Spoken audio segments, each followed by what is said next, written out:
Hello, all guys, gals, and non-binary pals. Welcome to the newest episode of the Noobs and Knockouts Podcast, brought to you on YouTube, on Spotify, on Google, and Apple Podcasts. I'm Austin. I'm a knockout. Watched a lot of wrestling.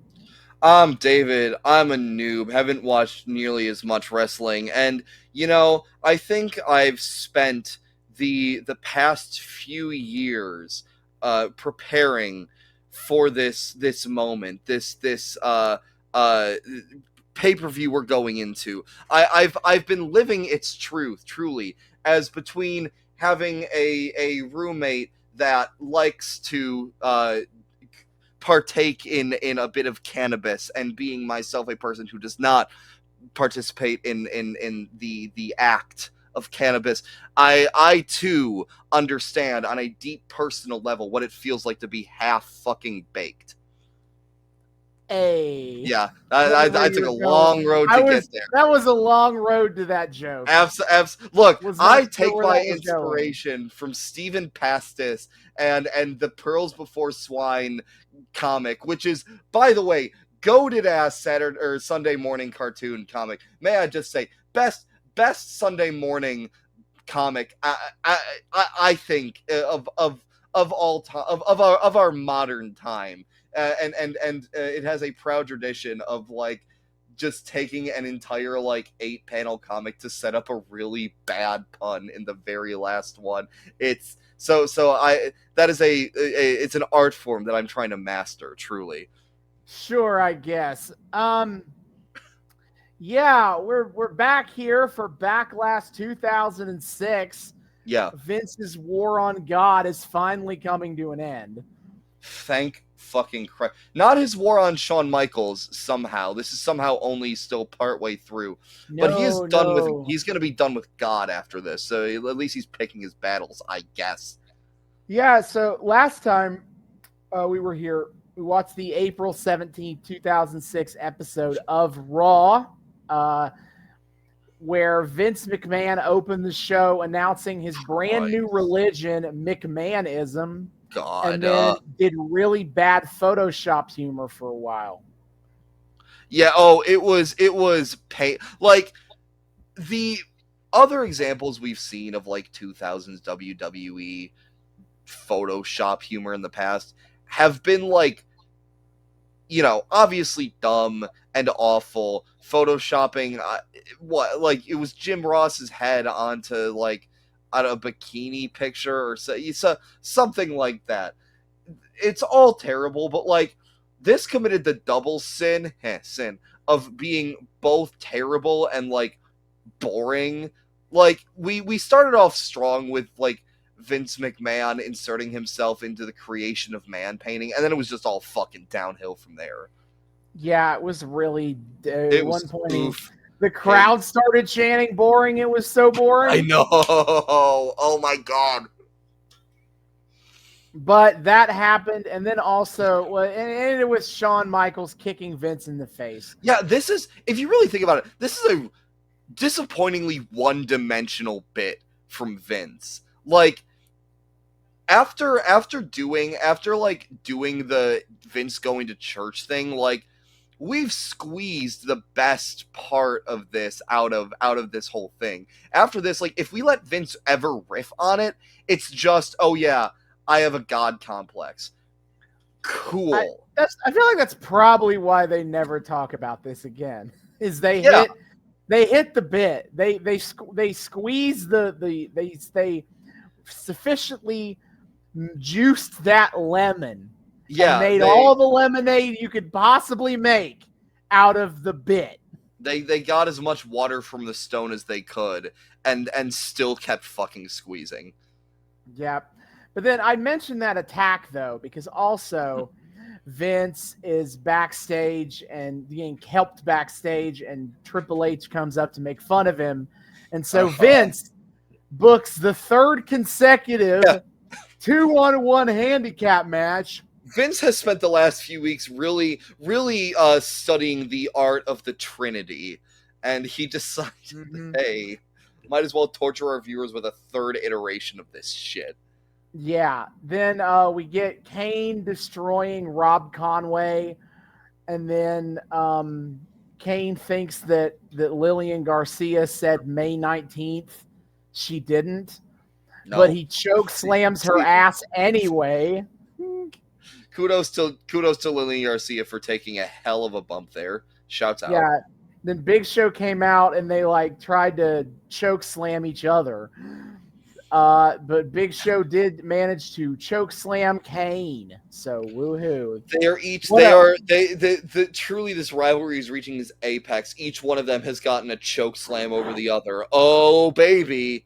I wonder what the story of this fucking match is gonna be. Yeah, I bet.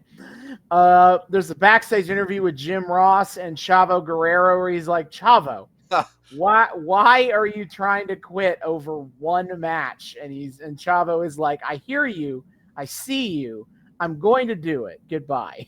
Yeah. I'm going to work in real estate. And then he will not, in fact, work in real estate. He will, in fact, be back in like a month. That's really funny. They set up a whole big deal where Shelton Benjamin wins his next match. Then RVD must put up his Money in the Bank contract. But if Shelton loses, he must put up the IC title against Rob Van Dam. And Shelton has to face Charlie Haas, his old tag team partner. Yeah, comes out of nowhere. I had no fucking clue who this guy was, and half the crowd and half the audience, half the announcers also didn't know. Yeah, they fucking clueless, and then this guy will just apparently go disappear into the ether again. Womp womp. But he does beat Shelton Benjamin. Yes, which is awesome. That was fucking great. Yeah. There was a cool story to it of Shelton Benjamin trying to win with RVD's moves to prove a point, and that cost him the match. Yep. But then backstage, Vince is talking to Armando Alejandro Estrada, who sucks up to Vince to get Umaga a match with Shawn Michaels. And then Shelton Benjamin literally gets on his knees and begs Vince for some help over what happened at Backlash, and Vince has the perfect idea. We'll get on more on that later. Yes. Shawn Michaels faced Umaga in a match. It ended in a DQ where there were shenanigans and attacks at ringside.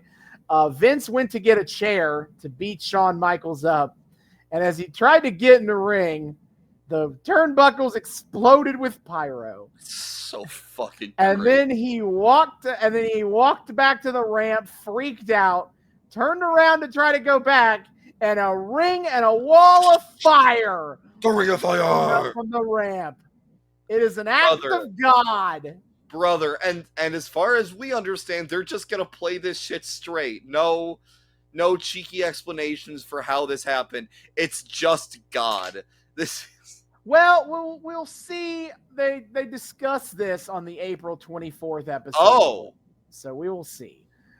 Ben, they do a WWE 24/7 hype thing, which was kind of like the network before the network. It's like, what if the network was just like a premium cable channel? That's the best way I can describe it. Yeah. Like you got a subscription to the 24/7 network, and they would constantly have like old wrestling that you could watch, which is neat. I mean, it's always like tricky when you're doing shit like that. That's just like a pre-selected live stream. So like, people don't have the same level of control as they do on the modern day streaming service. But neat idea, neat precursor to the network. I forget, did this like do well? I think it did all right. I mean, they basically kept it up until the network came around. So, like, I think it did all right for themselves with it. Well, that's neat. I think if it failed in any way, it's just like it was. There's only so much of an audience you can get with that kind of thing. Like this, yeah. The network is different because it was coming up in an era of like, streaming services. That's new and exciting. Yeah. I don't think the network, if you launched it now, would be as successful, but as it was in. It's because you are again catering to that more niche market. Kudos to WWE for decently effectively hopping on that bandwagon. Like, obviously, 2014 is relatively early in the streaming service war timeline. They certainly got in before, like, every company under the fucking sun was like, yeah, we're just gonna have our own streaming service and call it the name of our company Plus because we're fucking unoriginal. So, and they did, and they were also pretty smart on when they got out, to be honest. They jumped off that train in like 2021 as the market was on Peacock, where they got $1 billion out of it. Yep. And at a time when the streaming service glut was starting to be felt. Oh, 100%. Like, so they got in before everyone and their mother decided we needed a streaming service, and they got out as everyone and their mother was setting up a streaming service, but like right before everyone kind of got annoyed by that. Yeah, they had really great foresight on the kind of if you can't beat them, join them mentality. Anyway. Yeah. Anyway. Enough about how, I mean, I'm willing to say a lot of positives about the WWE Network as a whole. Oh, I think overall a very good service and a good business move by WWE. Agreed 100%. Mm-hmm. Anyway, the reason I bring up the WWE 24/7 thing is because it feeds into Matt Stryker appearing on Raw, because he was a teacher, guys. He wasn't just everyone's least favorite announcer. Matt Stryker with the most fascinating career trajectory of all time, from child actor to teacher to pro wrestler. Yeah, baby. But anyway, he cuts a whole promo about how kids these days are stupid, yada, yada, yada. And then Carlito comes out, and we get like the Carlito origin story, where he got kicked out of school for spitting an apple in his teacher's face, but he realized in that moment that made him cool. And so he's been chasing that high ever since, and that's why he keeps apple spitting.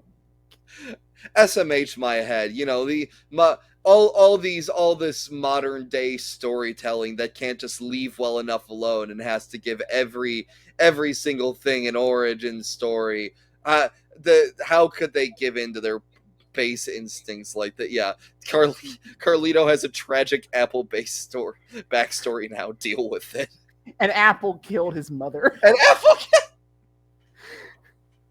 His father was lost in the Amazon rainforest studying apples. No. No, all right. I can't top that. I was trying to think of a riff for that. That is unbeatable. All right, you win. No, I can. I was like, we got to do Corella and Madam Web. Yes. Truly. Waiting patiently for when Disney releases the live action Carlito reboot. Dude, that movie's gonna slap. That movie day one in the theaters.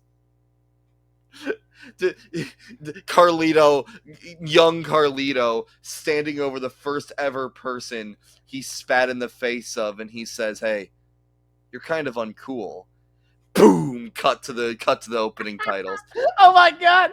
Honestly, you could probably sell me on a movie, a Carlito origin movie, where the first like 10 minutes is a parody of like the white teacher teaching in a minority school parody.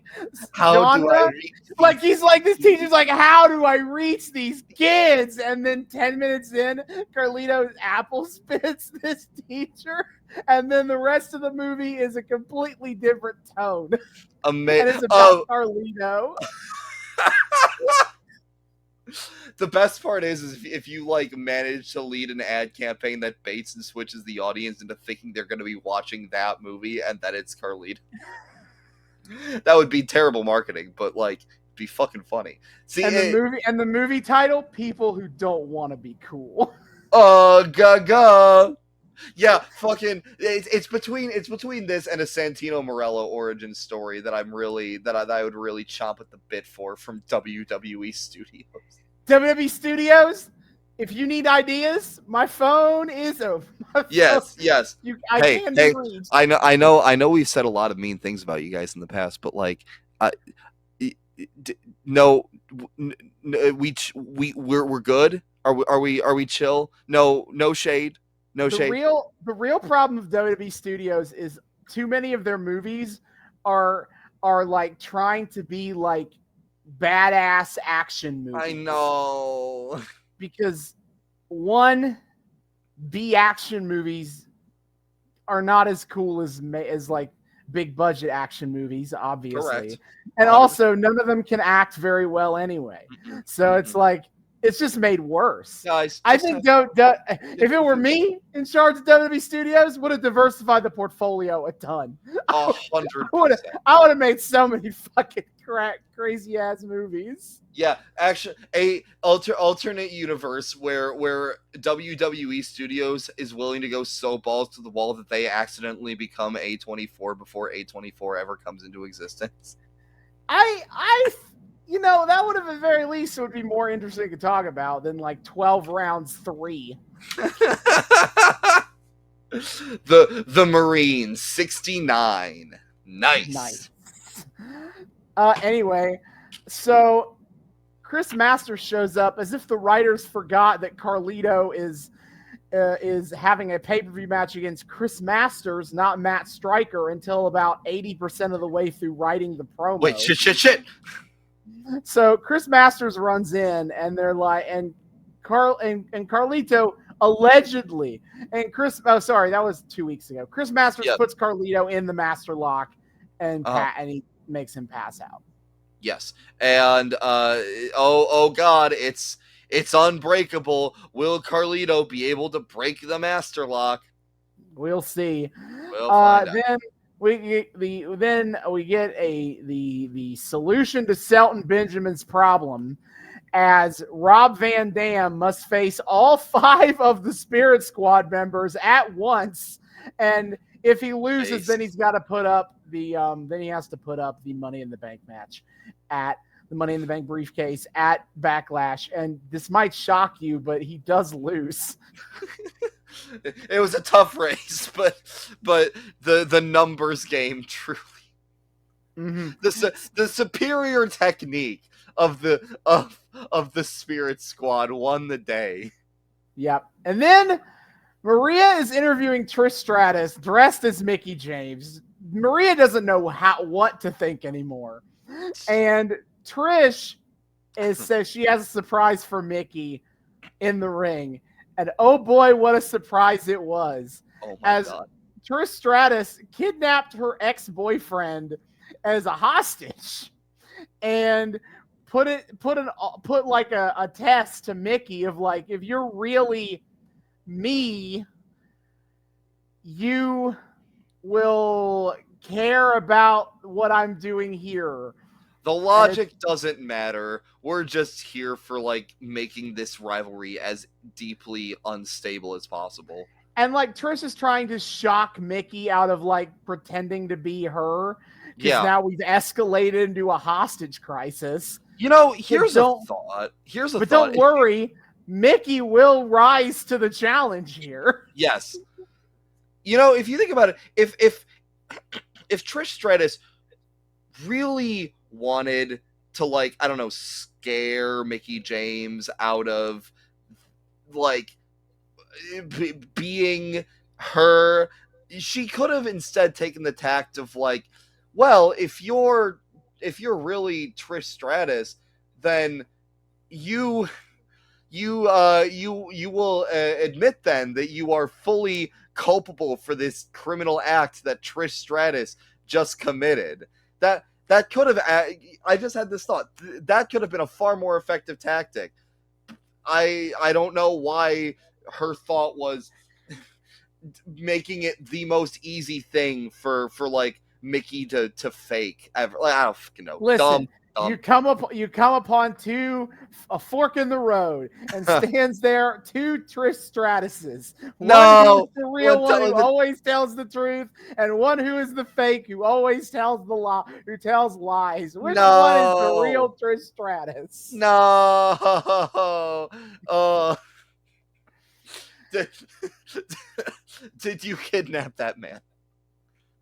What would the other Trish Stratus say? The answer Yes. to this question is Who would the other Trish Stratus say is the real Trish Stratus? That's the way to beat. Oh shit! Yeah, that's the answer to beat the puzzle. Yes. Anyway, or there's the alternate version that's 10 times more convoluted, where you can only ask them one question. Right. So you have to like come up with like ask them about the it's in the movie Labyrinth, which I still haven't seen, but whatever. Listen, my only real experience with that riddle is in Yu-Gi-Oh, where they made a whole thing about it. Oh my made a God. whole bit where Yugi had to win a 2v2 duel, and then after the duel he had to do that exact fucking puzzle anyway. Play your last pathetic logic puzzle, Yugi. Yeah. Oh my God. Okay. Your last William Weevil Underwood. Oh my God. That was better than I thought I had it. Damn. All right.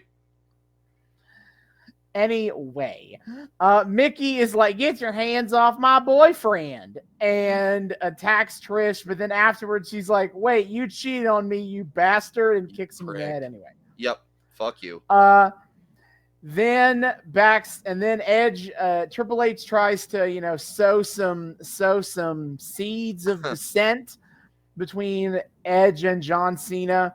Sure. In the main event handicap match that went less than 5 minutes. It is Triple H versus John Cena and Edge. Triple H hits John Cena in the head with the sledgehammer, and then Edge spears Triple H and gets the win. They are so fucking honing it in, brother. It's terrible.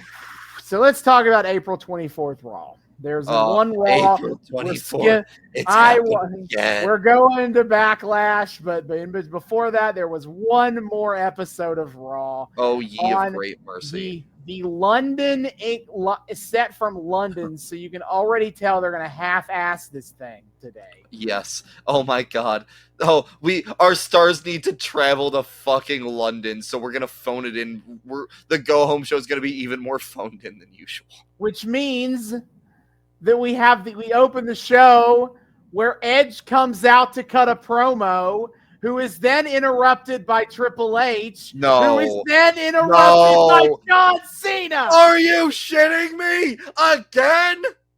Yeah, I was like, this is hell already. I've only watched 10 minutes and I'm already fucking done. Is it all the same shit as last time? Is all the same shit they always talk about. Okay. But then the fucking Spirit Squad comes out and they do a routine where they make fun of all three dudes' entrances. They do like the water spit. They do like, you can't see me. And then they're like, Vince McMahon set up a 5-on-3 handicap match tonight in the main event. So can they coexist, David? That is the question of the day. Oh my fucking God. I was even more kidding last time than I was the time before. How did they find another way to do another fucking handicap match? You don't play. We don't play with the Raw 2006 creative. Don't play. They will. They get their handicap match. They're playing with my brain cells on a railroad track. All right, then the first match of the show is a 6-man tag that's basically like, hey guys, you know how there's these guys are in a pay-per-view match? What if they were in a tag match the week before? It's Rob Van Dam, Carlito, and Charlie Haas in a 6-man tag against Shelton Benjamin, Chris Masters, and Matt Stryker. Okay, sure, whatever. Like, that's a time-honored tradition of fucking go-home shows. That's okay, sure, I guess, whatever. And then the baby faces get the dub. Oh, well, that's neat and also concerning. Yeah. Then interview backstage, Todd Gresham is interviewing Vince. And Vince is like, I'll have you know that there were no acts of God last week. It was just some accidental pyrotechnics that went off. And that pyrotechnic has been fired. Jesus Christ. So we are all good here. Oh my God. No, nothing that a bit of firing someone's ass can't accomplish. Vince McMahon has like a whole bit where he has it on good authority that God is not here tonight, making some comment about England, I think, but he does not take it all the way. He probably fails to thread the needle a little bit on that one. He does fail, but it feels like, are you implying this is because we're in England? Yes, the godless country of Britannia. Britannia, whose national anthem is "God Save the King." Don't fucking think about it. Is what their national anthem is. You son of a bitch, you. But whatever. He has said that tonight Shane McMahon will punish Shawn Michaels. They're going to have a match 1v1. Oh, and shit. then Shane comes in and he goes, I swear to God. And that line, Vince gets a weird look on his face and looks over at Shane. He's like, what the fuck did you say? Shawn Michaels will not walk out of here on his own power, is how Shane finishes that up. I was hoping you'd be so much more exasperated. Like, I swear to fucking God, why am I being roped into this? No. Then backstage, Kane is being weird. He's just hanging against the Really? May 19th, it's happening again. It's happening again. And then Big Show comes up and he's like, bro, I'm trying to still be friends with you right now. What the fuck is going on with you? And then Kane is like, don't say that date. And like, at no point, like, I'm not saying that Kane normally in this arc has felt like a real dangerous maniac, but I will say that this promo has never made him sound more like he has never sounded more like a petulant toddler. Oh my God. He's just like, don't say that date. And Big Show's like, what? Or else, don't say that date. And, in thinking about, maybe this whole "it's happening again" thing is actually quite poetic. Come to think about it, because really, what is this lead up to Backlash been, other than just one giant chorus of "it's happening again" just all the way down the card? Yeah, so Kane just sounds like a toddler having a meltdown. Don't say that name. Don't say that date. I can attest, now working in early childcare, that is an insult to toddlers. Their meltdowns are much more dignified. But anyway, Big Show's like, May 19th. And this causes Kane to attack Big Show and try to rip his eyeball out. Like, it is to the point where, like, Big Show is, like, sitting on the ground being like, he took out my eye! And he's, like, bleeding out of his eye socket as if Kane literally clawed his eye out. What the fuck? How did they do? He didn't blade his own eye, did he? I assume he, like, cut, like, if you cut above, like, okay. Above above the eyebrow. Yeah. You could probably make it kind of look like you were bleeding out of your eye. Okay, sure. Jesus Christ. Poor Big Show having to bleed for this fucking storyline. Woof. Yeah, and then it was the Raw Diva Bikini Contest. Oh, cool. Hey, real glad you had to take the bullet on that and not me. So it's Candice Michelle, Tori Wilson, Maria Kanellis, and Victoria. Naturally. And they play this deadly straight. Like, there's no bit to this until the very end. But they literally do the full bikini contest. They play Don't Ya by the Pussycat Dolls. Don't you wish your girlfriend was hot like me? Big, very popular in 2006. Indeed. Anyway, they do the whole fucking bikini contest. They just do it. Like, they just no joke. There's not a joke to it. They just do it, and they poll the audience of the winner, and it's Candice Michelle. And so afterwards, the coach is like, well, Jonathan Coachman is like, well, you need to win a very special prize for this. I've come up with a very special prize for this, winning this bikini contest. You get to make out with me. And I'm like, all right. Okay. And then, as if this couldn't possibly get worse. Oh, it's always possible with the Divas. Viscera comes out, which if you want a timeline of where we are on Viscera. Yeah, what? We are on the world's largest love machine era of Viscera, where he comes out to sexy music. He comes out in like pajamas, to be honest. It's like he's DTF always. And his finishing move is, I know that Deadlock calls it this, and I'm scared to ask if this is the real name of the move.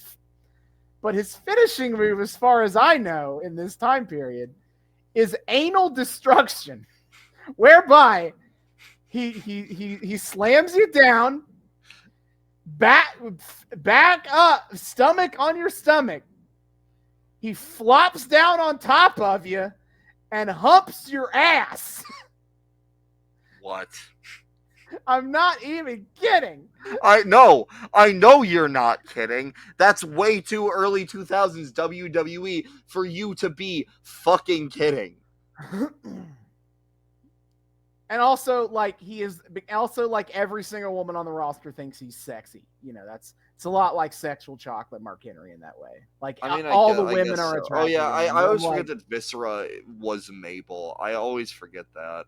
Yeah, Mabel, then King Mabel, then Viscera, like, of the Ministry of Darkness, the big 500-pound dude in the Ministry of Darkness, and then he's this, and then he'll be Big Daddy V in a couple of years. Great. When they go PG, they're like, all right, you can be Big Daddy V. You're just a guy. I'm looking this up. I don't see like great results for Viscera anal destruction. Oh look, there's a Pornhub result. Okay, I mean, it's easy. If you type Viscera finisher, it's really easy to like find the move. Well, yeah, but I thought I'd cut out the middle. That's true. But I will say the first Google search result was a Reddit post on r/deadlock. When is DPW anal destruction?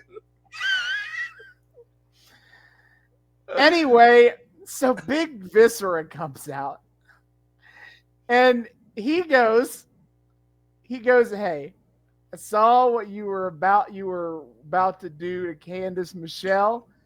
Well, I want to do that to you. I was like, what? What? Now, he does not make out sloppy style with Jonathan Coachman. It's the small things. But he does slam him down big style.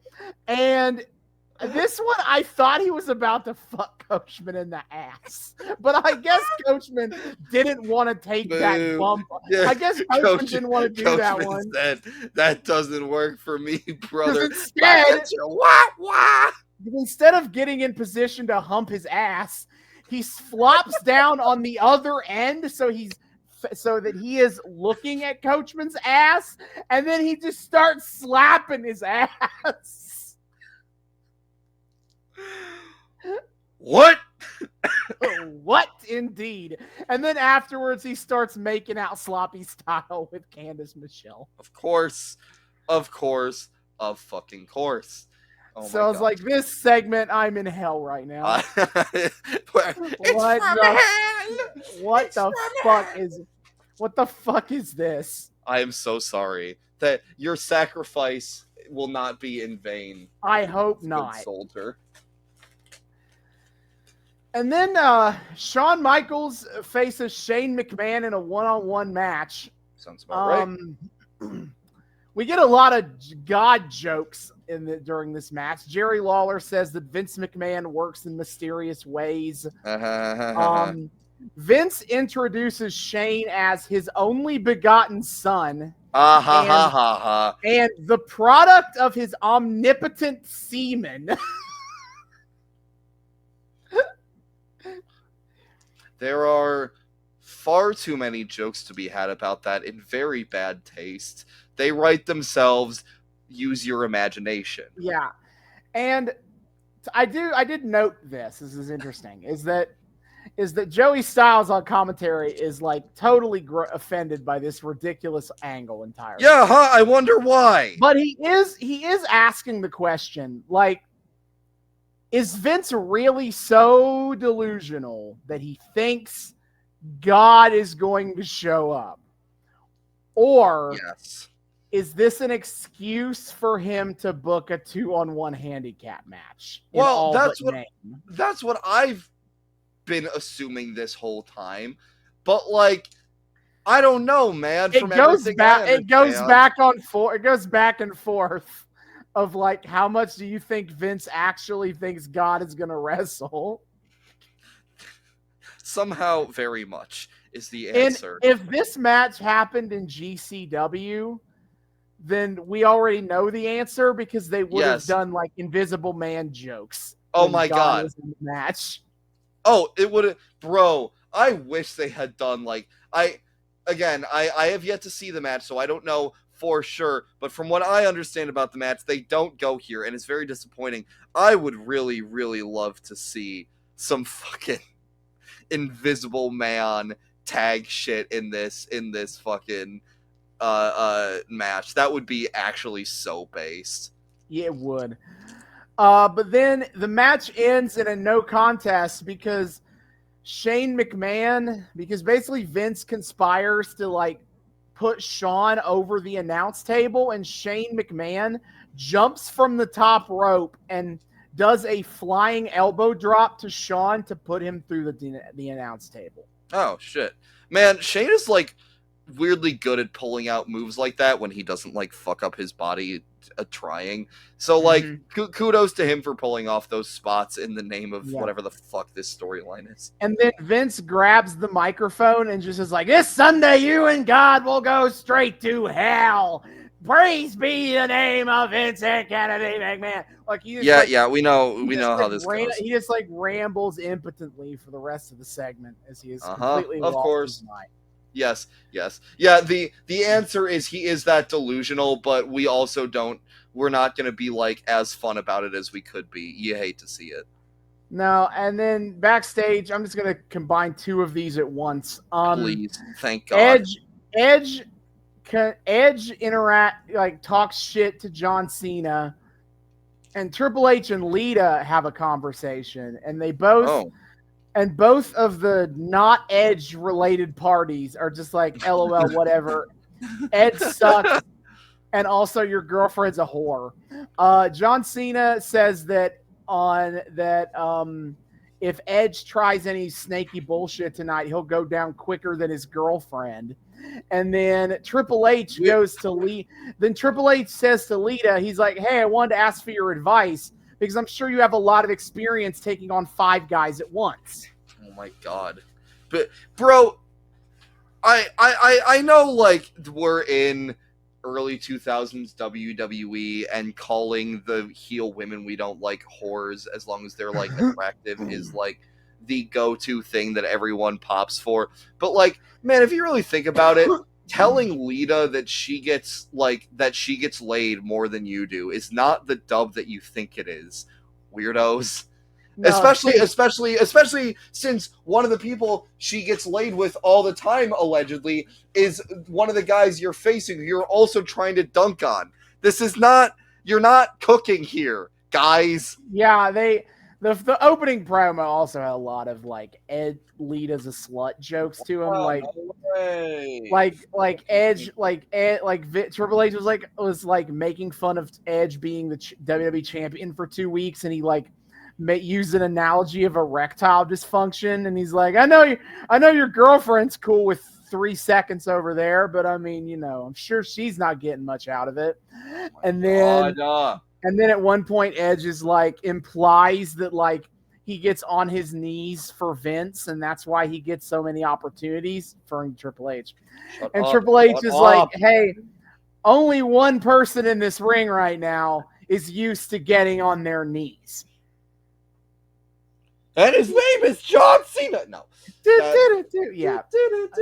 Anyway, so there was Umaga wins another squash match. As a very wise man once said, Umaga ass LMAO.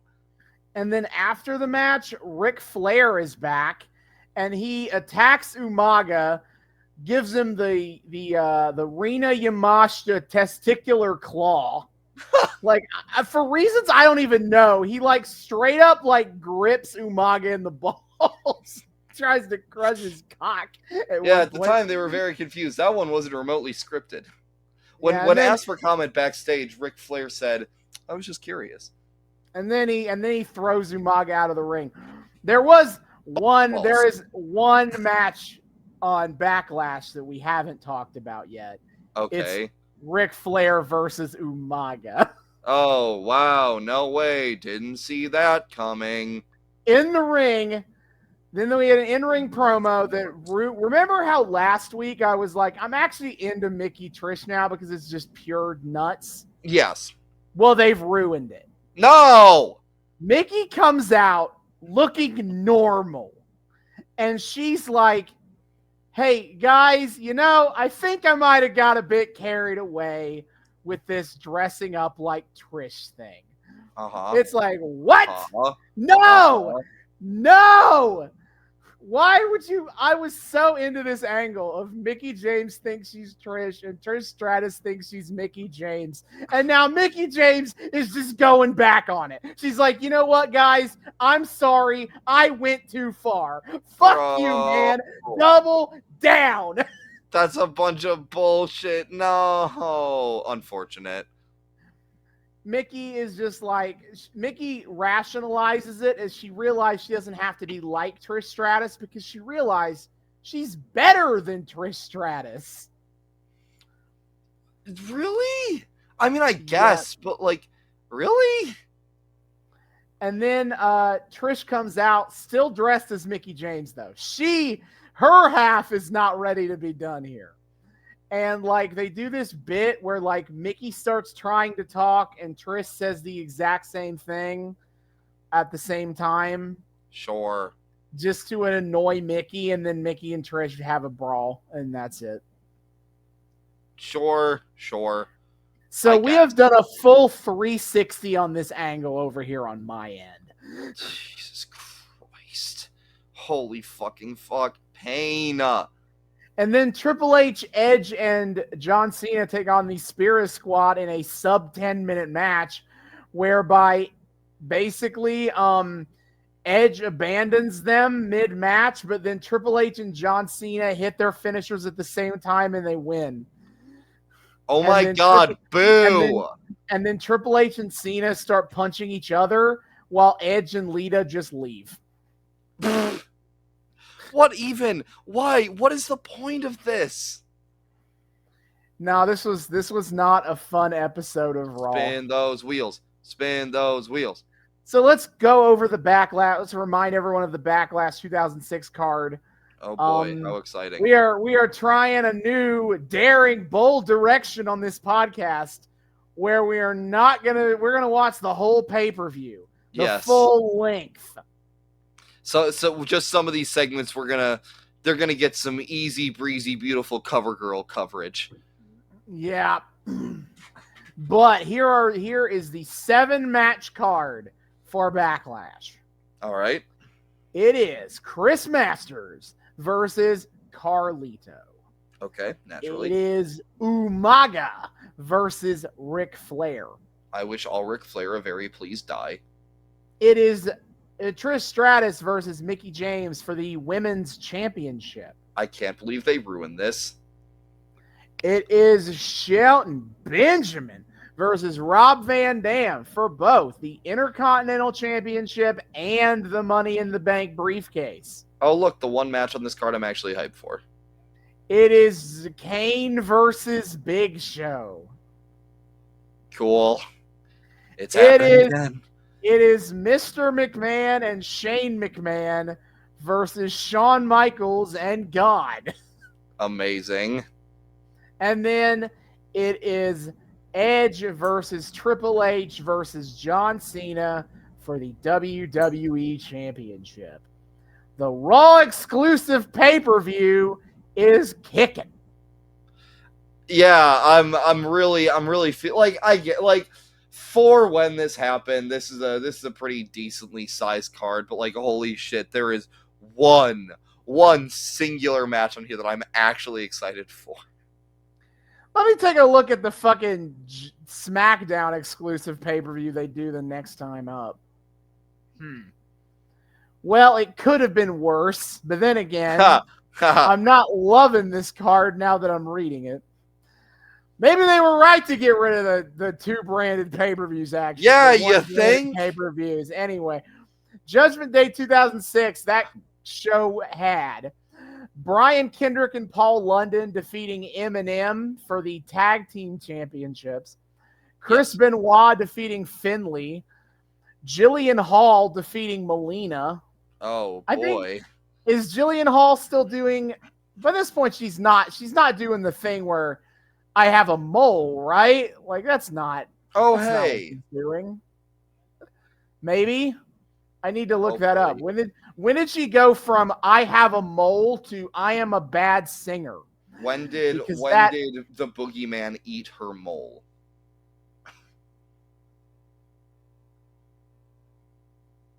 The boogeyman has eaten her mole, but this is a like I am fighting my former client. You know, Eminem, cool. Melina, okay, right? sure, whatever. But she will soon her gimmick will be I am a bad singer. We are right on the cusp. The horrors of American Idol. Yeah. Gregory Helms, the former Hurricane, defeated Super Crazy of the Mexicools. Oh, hey, those guys. Championship. Mark Henry defeated Kurt Angle by countout. Okay. Booker T defeated Bobby Lashley in the King of the Ring final to become King Booker. King Booker. Okay, that is actually. They're finally a positive. Yes, King Booker. The Great Khali defeated The Undertaker. Okay. And this whole thing. And Rey Mysterio defeated JBL for the World Championship in the main. Great stuff. Fun fact, if I have my dates right, that will be the one and only successful pay-per-view title defense for Rey Mysterio. Fucking boo. Because the next SmackDown pay-per-view will be the Great American Bash where King Booker beats him for the belt. Oh my fucking God. They said, hey, Ray, we know your friend just died, but this whole King Booker gimmick's really over. So, sorry, buddy. Oh, my apologies. He did defend the world title against Sabu at One Night Stand. So I guess that also counted. I didn't think that. I didn't think of that until just now, but okay. Okay. So sure. What I'm hearing is the single branded pay-per-views were very good and very successful. Why do they not have those? I know. No, it's a great mystery to me. This sounds like it's cooking on all cylinders. Why? Okay. Tragedies. You know, it's a lost art to the ages, truly. Anyway, so if you'd like to watch Backlash 2006 with us, you can do so on Peacock, NBC Universal streaming service.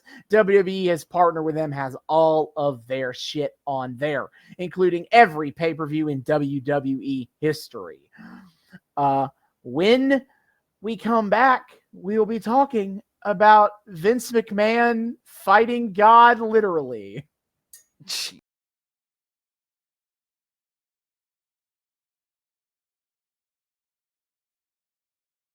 And we are back. We have finished Backlash 2006.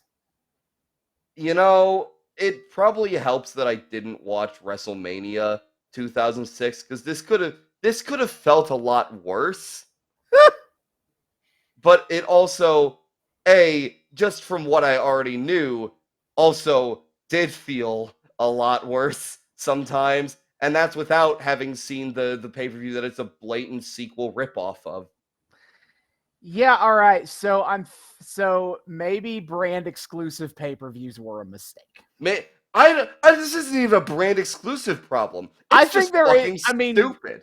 I think part of why it's so stupid is brand exclusive. So we're dredging the bottom of the Raw barrel. We really are. And we'll get to the true bottom of that barrel. But like you could have done other things. Okay. Yes. The Raw for what we can reasonably expect for WWE to put on in terms of work, the natural result is them dredging the bottoms of the Raw barrel. That is true. And oh yeah, we will get to the fucking jump scare that they found at the bottom of that goddamn barrel for me. Yep. But also, it's just kind of dumb half the time. It is. Raw 2006 already wasn't cooking that much. Man, I didn't know what to expect, and this certainly defied my expectations. But in that it just was chaotic in other directions than I thought it would be. Yeah, so we get a crazy opening video package. I know that they don't bring up the McMahonism thing in this video, though they do bring it up in the later one. Yeah, I will say the first video package for the McMahon-Michaels feud actually is kind of unhinged and goes kind of hard. Like they put it together pretty well. It's made a lot worse by the fact that it's, Vince fucking McMahon. But solid video production all around. What doesn't go quite as hard though is the next the one next for Edge, Cena, and Triple H.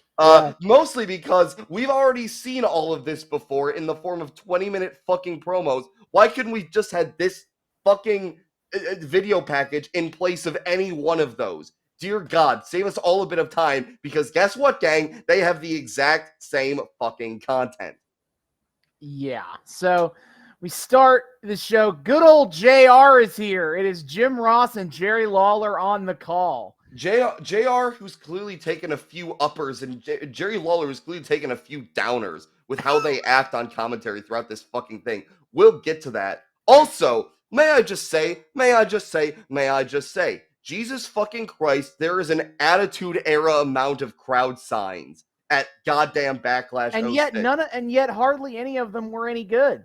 Now that said, I will beg your indulgence and ask permission for a surprise segment of David's Sign Symposium. Sure. I mean, I guess if you can convince me there were good signs out here. No, they weren't good signs, but they were notable signs for a variety of reasons. So we have Laura down arrow, and then a sign right next to it that was supposedly a continuation that says, "Come see me, Cena." You miss. All right. You miss 100% of the shots you don't goddamn take. The prequel to Face Fuck Me Finn. What? That was an NXT sign back in the day. Someone had a sign that said "Face Fuck Me Finn." that did get taken by security eventually, but we got her. The fact that it made it on TV at all, it did. Fucking pays. Oh my god! So that's incredible. There was also Poop Dog. Thank you. They saw the future. They knew where one of the bits was going tonight. Yeah, I guess so. Man, someone who just had a sign that just said May 19th. In kayfabe, you're just making fun of a dude's trauma. You're trying to trigger a guy. Yeah, that's kind of mean. It's kind of fucked up, actually. Fuck you. Yeah. There was John Likes Fat Chicks, but I don't think it was John. I think it was JON, so not John Cena. But either way, based. Get you a thick girl. John Cena always was another sign. The monkey paw doth curl. There was an ECW sign, which, natural. But then there was a fucking ROH sign. Hell yeah, man.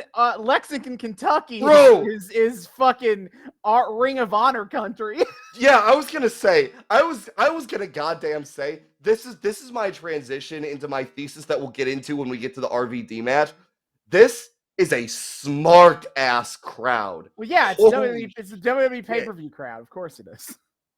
Yeah, but I still wouldn't like I still would imagine you get a decent amount of the people that would be at like Raw and SmackDown or whatever at the pay-per-view as well. So it kind of cracked me up that we have such a like an indie loving smart crowd.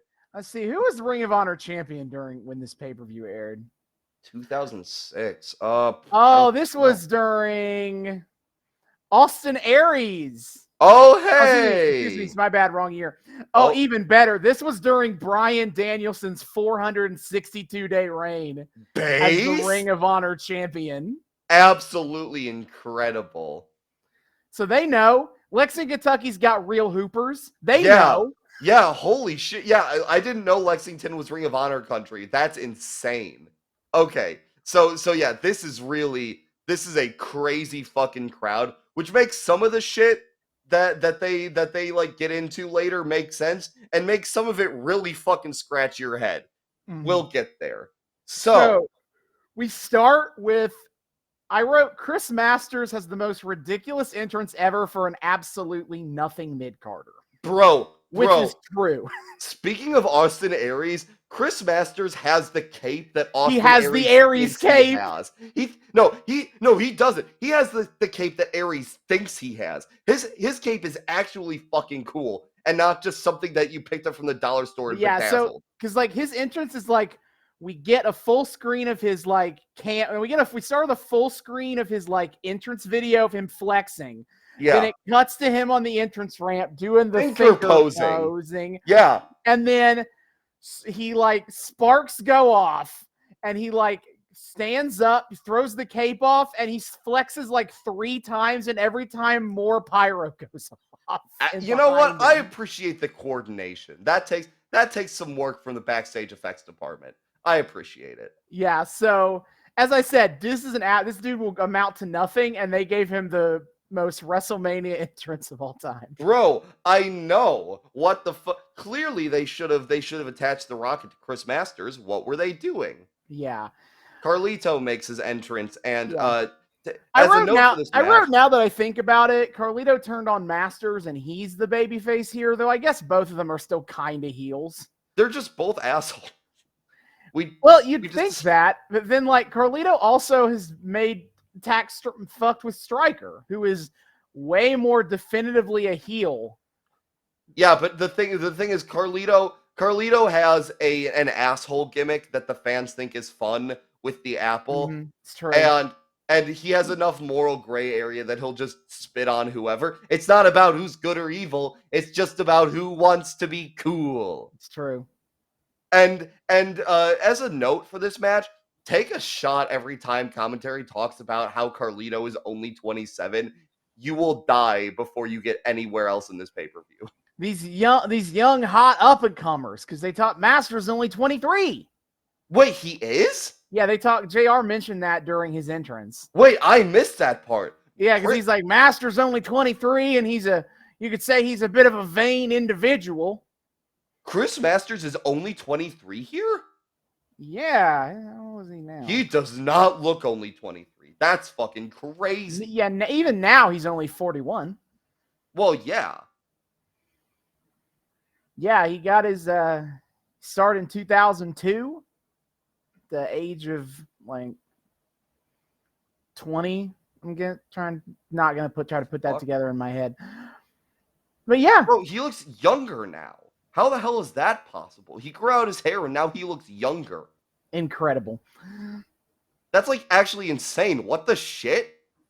And then to think he will get fired by WWE in November 2007 after failing the substance abuse drug policy a second time. Unfortunate. Oh, he's facing Dirty Dango in a match next month. That's fun. Well, that's neat.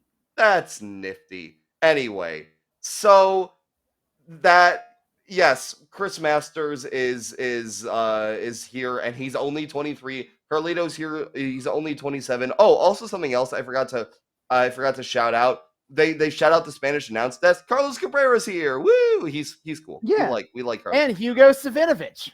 I do not know who that is. The classic Spanish announce table team in WWE. Hell yeah! Isn't Cabrera with AEW now though? I think so. Yeah. And Carlos. I think both of them have been fired by WWE at this point, but I believe Carlos Cabrera is all elite. Yes. Absolutely fucking based. So anyway, the match is, I didn't take really that many match notes. It's not a bad bout, actually.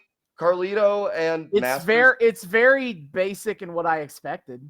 Yeah, I mean, like Carlito and Chris Masters. It could have been worse. And like clearly the fact these guys tagged for a little bit, they picked up some ring chemistry.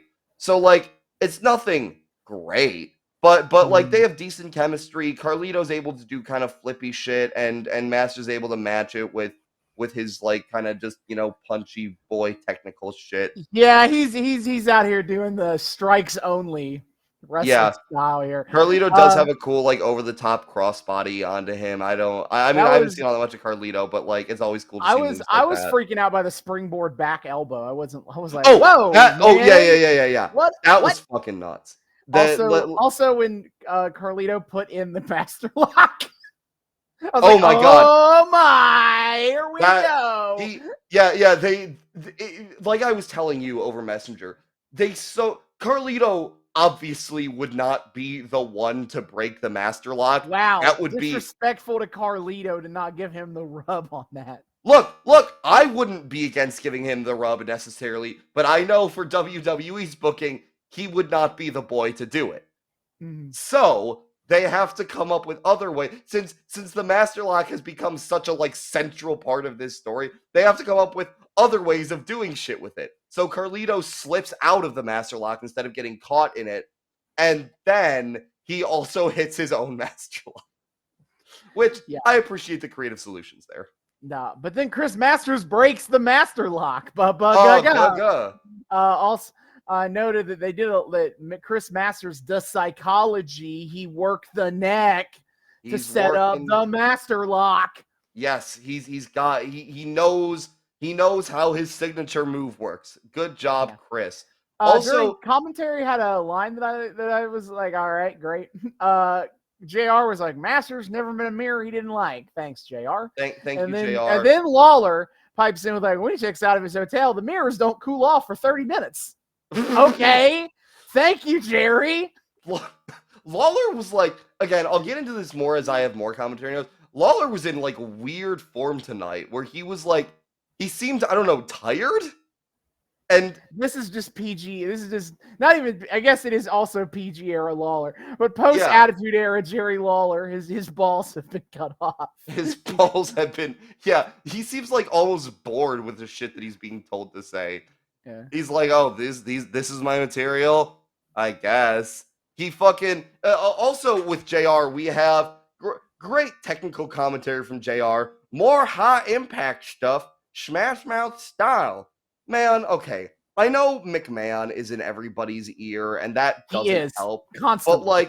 But like, holy shit, Excalibur has me so spoiled for like play-by-play commentary that Jim Ross going, more high impact stuff. What does that mean? Like, what the fuck is happening? Jim Ross knows moves. And that's good because Vince is not telling him the names of any moves to call in the back. No, it is very spotty. And that's the thing. I know JR's a better commentator than this. I've heard it. But holy shit. Vince McMahon, Mr. What a maneuver, is out here controlling the commentary tape. Oh yeah, which gets very funny when we get to the match that he's in. We'll get there. Dude, man, Vince was managing to send out commentary notes for the match that he was in. See, that's the thing. Is like, yes, but also like that is the wildest I've ever heard JR get, and I feel like McMahon not being in his ear helped with that. A little bit. But anyway, the match ends when Carlito hits the backstabber onto Chris Masters, and it's near the ropes. So Carlito, what he does too is like he has the apple on the ring steps. He grabs. I forgot about this spot. This is one of my favorite spots. Is he takes the apple and he throws it up in the air, and then while Chris Masters looks at it, he drop kicks him. And Chris Masters' baby brain is like, ooh, shiny. and gets fucking distracted so that Carlito can drop kick him. That was fun. But yeah, hits the backbreaker on Masters. They're near the ropes, and Carlito goes for the pin and kicks his legs up in the ropes for the high leverage illegal pin. But it gets the win, and Carlito gets wait. Before we finish the match, a few other things that I got in between the apple spot and the pin. Carlito gets a near fall on Masters, except it's the most bullshit near fall ever. Oh, fucking Masters blew the spot kick out. Masters blew the spot, and the ref had to just, like, blow his arm be like, yeah, he kicked out. I guess that's it. And then Masters gets his shoulder up, like, brother. One of those chants that, like, a few years later would have been getting like bullshit. Yeah, so much for the all the hullabaloo about how Vince told refs to just just call audibles. That's always been fucking bullshit. Yeah, I was gonna say there's no fucking way. No, they have pretty much never done that unless it's a result they literally can't fuck. There are a couple battle royals I know of where like the wrong person won the match on accident. Yeah. Or there's the refs just be like, okay. Or there's Big Show getting drop kicked by Cody Rhodes and no, that was not it. That no, you got worked by that. All right. Wait, what? Legit? Like, I know that every couple of years people bring that spot up as like, what a great unscripted moment. No, that was scripted. That was how that was supposed to go. Okay, well, that's actually funny then. It's a very funny spot, though. That is, and I have to say, show sells it very well. A very amusing spot for sure, but no, not unscripted at all. But okay. Yeah, basically, if the refs can like fuck a spot to like keep the finish intact, they will. They do. Yeah. Yeah. Oh, 100%. Because holy shit, that was bad from Masters. Yeah. And then yeah, we get the fucking we get the dirty pin. Noted babyface Carlito spits in the face of men who don't think dirty pins are cool. Yep. Yada da da. Woo-hoo-hoo. Then we go backstage to Maria, who has a long introduction.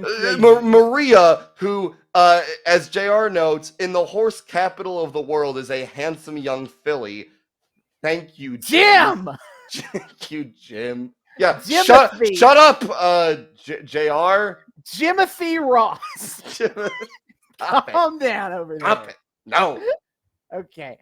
But yeah, Maria has a long-running introduction to talk about the main event, and she throws to a video package of fans first saying she says, who they're going to some win. Of you may not be happy with Masters' victory over Carlito. What? She botches that, and she has to correct herself later. Yeah, what the fuck was that? How did she get that wrong? Yeah, I don't know. It was insane. At no point did Masters look like he won. Zero. Like, was there an alternate finish originally that she Vince didn't? Tore up the script day of and changed the winner. But she didn't get a copy. After Maria Vick got the promo. Oh, yeah, after they fucking pre-taped it. You know what? Fair enough. Goddamn. Yeah, I bet. I actually do bet that's what happened. Well, except she does correct herself later, so I don't think they're pre-tapes. I mean, I imagine they are, but how hard could it have been to like fix the pre-tape from early? It could have, but then that means because I think she was with Cena when she rescinded, so that means Cena had to redo the video now, too. Now Cena was with Grisham. I note when her next thing is. So okay, like, we'll see. We can review who was with Maria when she corrected herself. Either way, god damn it. Anyways, he goes to a video of fans talking about who's going to win the main event. It's fucking they find a couple of fans to say each name. Yeah, pretty much. I was really wishing that it was only children saying they wanted Cena to win, but they got a kid to say he wanted Triple H to win. Based. Good job. Yeah, god damn it. But fucking what's crazy to me? They did get. I thought the dude they brought in who was in the military was gonna say Cena. I know, no. And at the end, he was like, "Triple H gonna kick your ass." Bow down to the king. Disrespect to a fellow Marine. Yeah, a highly decorated former U.S. Marine needs your help. Yeah. But fucking, what's crazy to me is that this smart ass crowd, they are the most enthused for Triple H to win. Like, yeah, he gets the biggest cheers. I thought the Smarks were over Triple H by this point. I thought we already knew the consequences of the Reign of Terror. Well, I mean, it's like, let's look at our options here. It could be Edge, which based. Give it to fucking Edge. That should be the Smark. That should be the Smark favorite. But look, it's either it's Triple H or John Cena. So is your options here. So it's like, pick your poison. And at least Triple H has the sledgehammer, and has the water spit. So plus he's baiting he started baiting with DX stuff. Oh, that's true. So that would get him in better graces, I guess. But yeah. So but also in that video package, there's a fan who unironically calls Trips the cerebral assassin. There is no hope for you. I'm sorry. Yeah, you're over. You're already dead. I probably read your tweets on a regular basis and don't like them.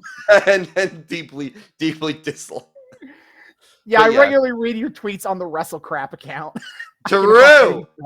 On WrestleCringe, yeah. Yeah, on WrestleCringe, yeah, I guarantee that. Anyway, Maria is talking about the main event. And Lita, well, she says that Edge doesn't seem to have very many fans here tonight. Again, the video was pretty evenly split between Edge, Triple H, and Cena. So I don't know where you get that. Yeah, but this is an excuse for Lita to walk up. And Lita to be like, do you really think that me and Edge care about what the fans of Lexington, Kentucky think? She does the accent and all. Yeah. These are the same fans that call me a hoe. And then Lita is like, I'm tired of keeping my mouth shut. And Maria's like, actually, Lita, from what I hear, you like to keep your mouth wide open. I'm like, whoa. And Lita just says, unnecessary. Lita just says, do you want me to knock you out? Which incredible comeback line. Fucking no selling Maria's bullshit, just being like, I will fucking murder you. Want me to knock you out? Then shut up. Yeah, get the fuck out of here. No, so Lita, that was great. Yeah, Lita says that people can laugh all they want. She'll be laughing when Edge gets the WWE title back, and Lita says there will not be a live sex celebration, but there will be a private sex celebration. I mean, you're right. That line pissed me off because it was so bad. It's so dumb. I was like, no. I immediately came up with a better fucking line. Please. There won't be a live sex celebration, but our celebration will be rated R. Boom! Boom! Okay. You know what? That would have been at least a little more clever. I can appreciate that. Goddamn. But yeah. And unlike these people, they actually get some. Waka. Yeah, boo. Yeah, Edge is the most hated guy here, despite being the objectively best choice to win the belt. You fucking people deserve the Cena Forever reign. Fuck you. Yeah. Then we cut to the ring for Armando Alejandro Estrada. Yeah, you know the bad guy because he starts his. You know he's the bad guy because he starts his promo speaking foreign.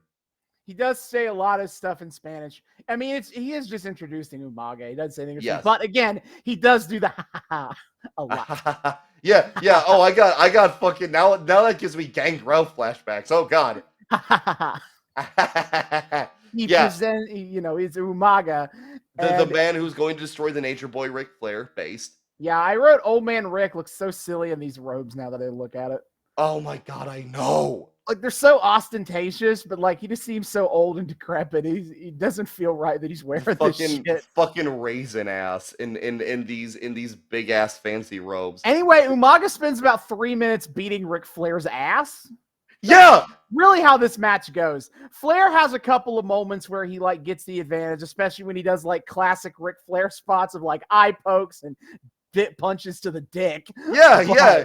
He low blows Umaga like super early on because he's so goddamn desperate. Yeah. But for the most part, Umaga is just beating the shit out of Ric Flair. Like there's nothing. I have nothing to say about it really. Yeah, this was a weirdly like juiceless match for Ric Flair. It's like he's not like no aura to this man in this match. Umaga's just murdering him, which, based. Cool. Ric Flair but tries to like do chops on Umaga, and oh yeah, dude, I'm sure that 60 fucking inch wide chest will really be affected by your chops. Woo! Okay. Woo! Yeah, but as a wise man once said, Umaga ass lol. Umaga murderizes Ric Flair with At one his point in my notes, I did say Umaga was going for the Tony Storm hip attack. Yes! I put it. That was so... He needed to get his close-up. Chin up, pecs out. Absolutely. I wish that in WWE 2K24 there was AEW. I mean, there are some AEW entrances, but there's not Timeless Tony, because then I can't give that gimmick to Umaga. No, I can't give him the Timeless Tony Storm gimmick. Unfortunate. Which can you just imagine? I think that would be great. So Umaga wins with the Samoan spike. Yeah, it just buries the shit out of Flair. And then Jerry Lawler makes some quip about how Armando and Umaga will not be on Raw tomorrow because of illegal immigrant work stoppages. I'm sure that's some very in the news topical reference. I'm sure we are too far removed. Yes, from it. Probably for the better. I swear to God, also Armando is a bigger cigar than when the match started. Somehow the cigar got bigger. Somehow the cigar got bigger. Yep. You can tell he's Cuban. I don't know how to tell you this. You can tell he's Cuban because he's in a suit with a sun hat and he's got a fucking cigar. Yeah, a cigar that just every time it cuts to it is a bigger cigar.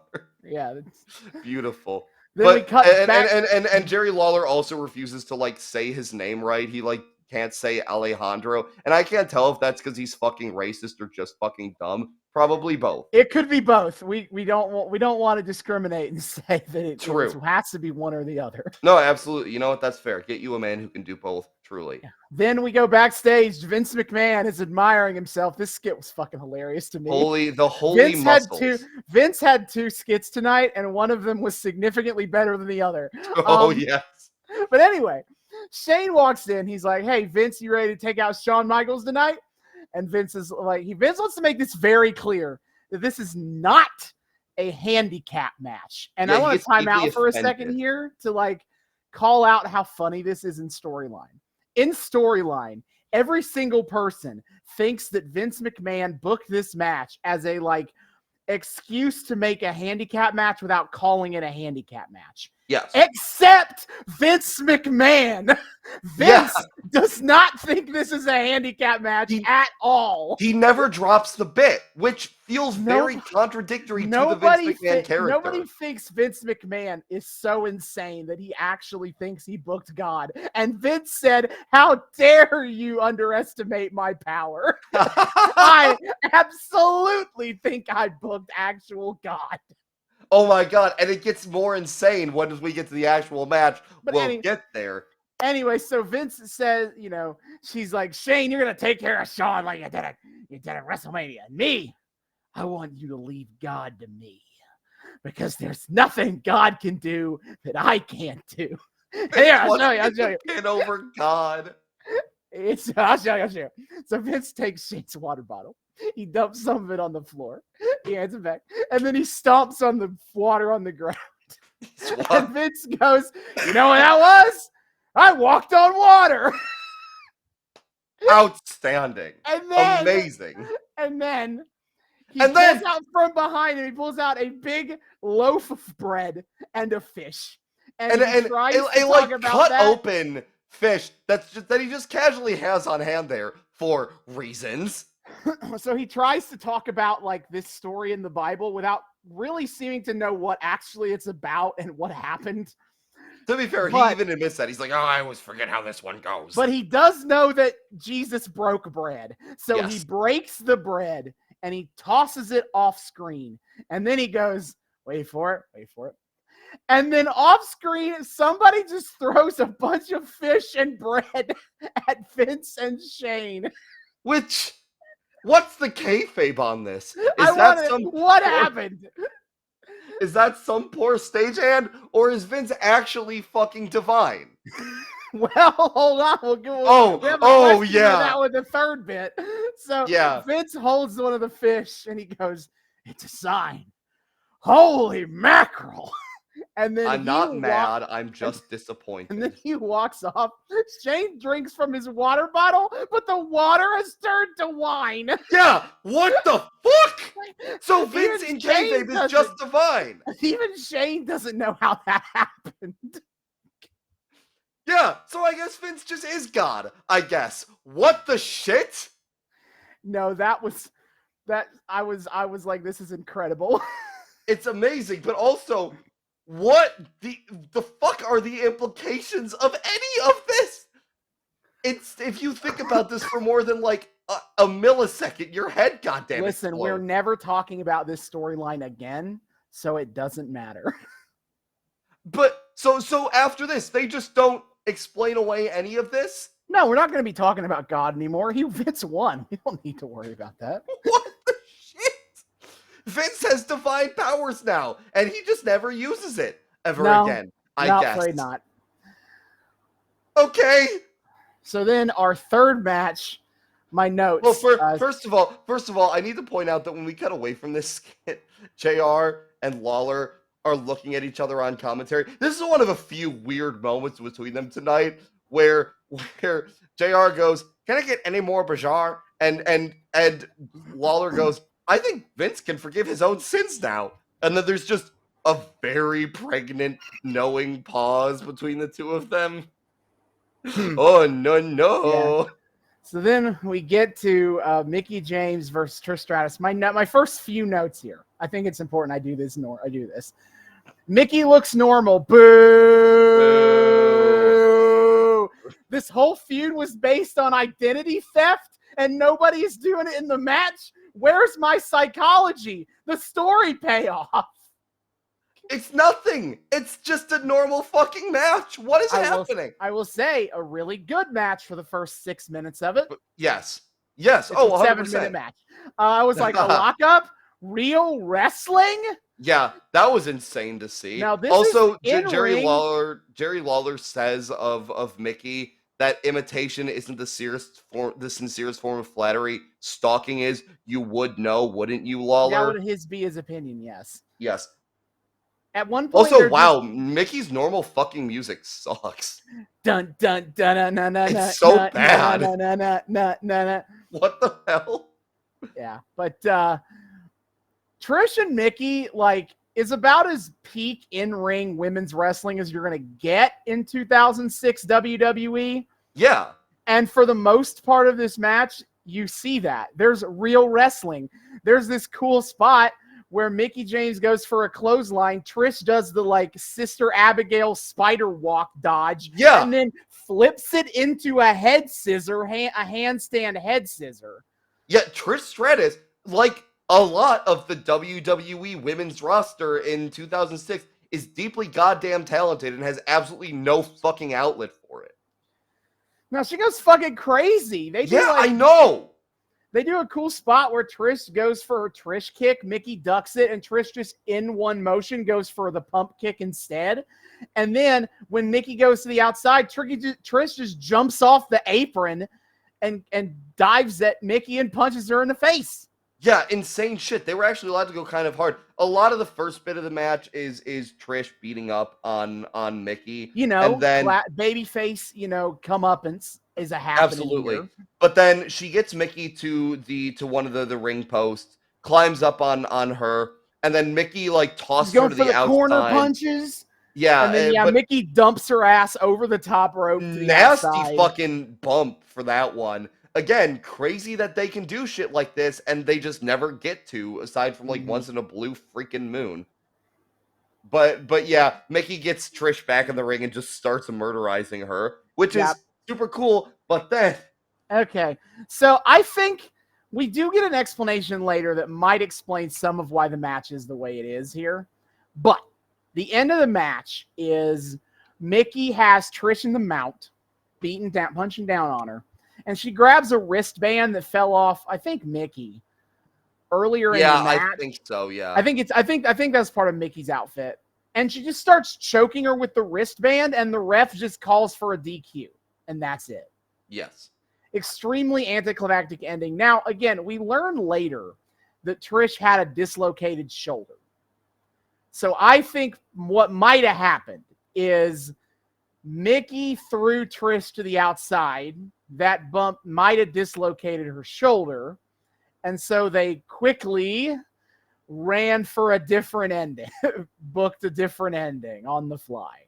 Maybe, but also, like, the fact they're talking about that in the same breath, they're talking about, like, because they talk about that after the Shawn Michaels match, and they talk about it in the same breath, like, we're going to check on Shawn Michaels' condition, too. I wasn't sure if we were getting worked on that or not. Because they were pretty immediately like, we'll have more coverage for you on the status of Trish Stratus as soon as we know it on the WWE website.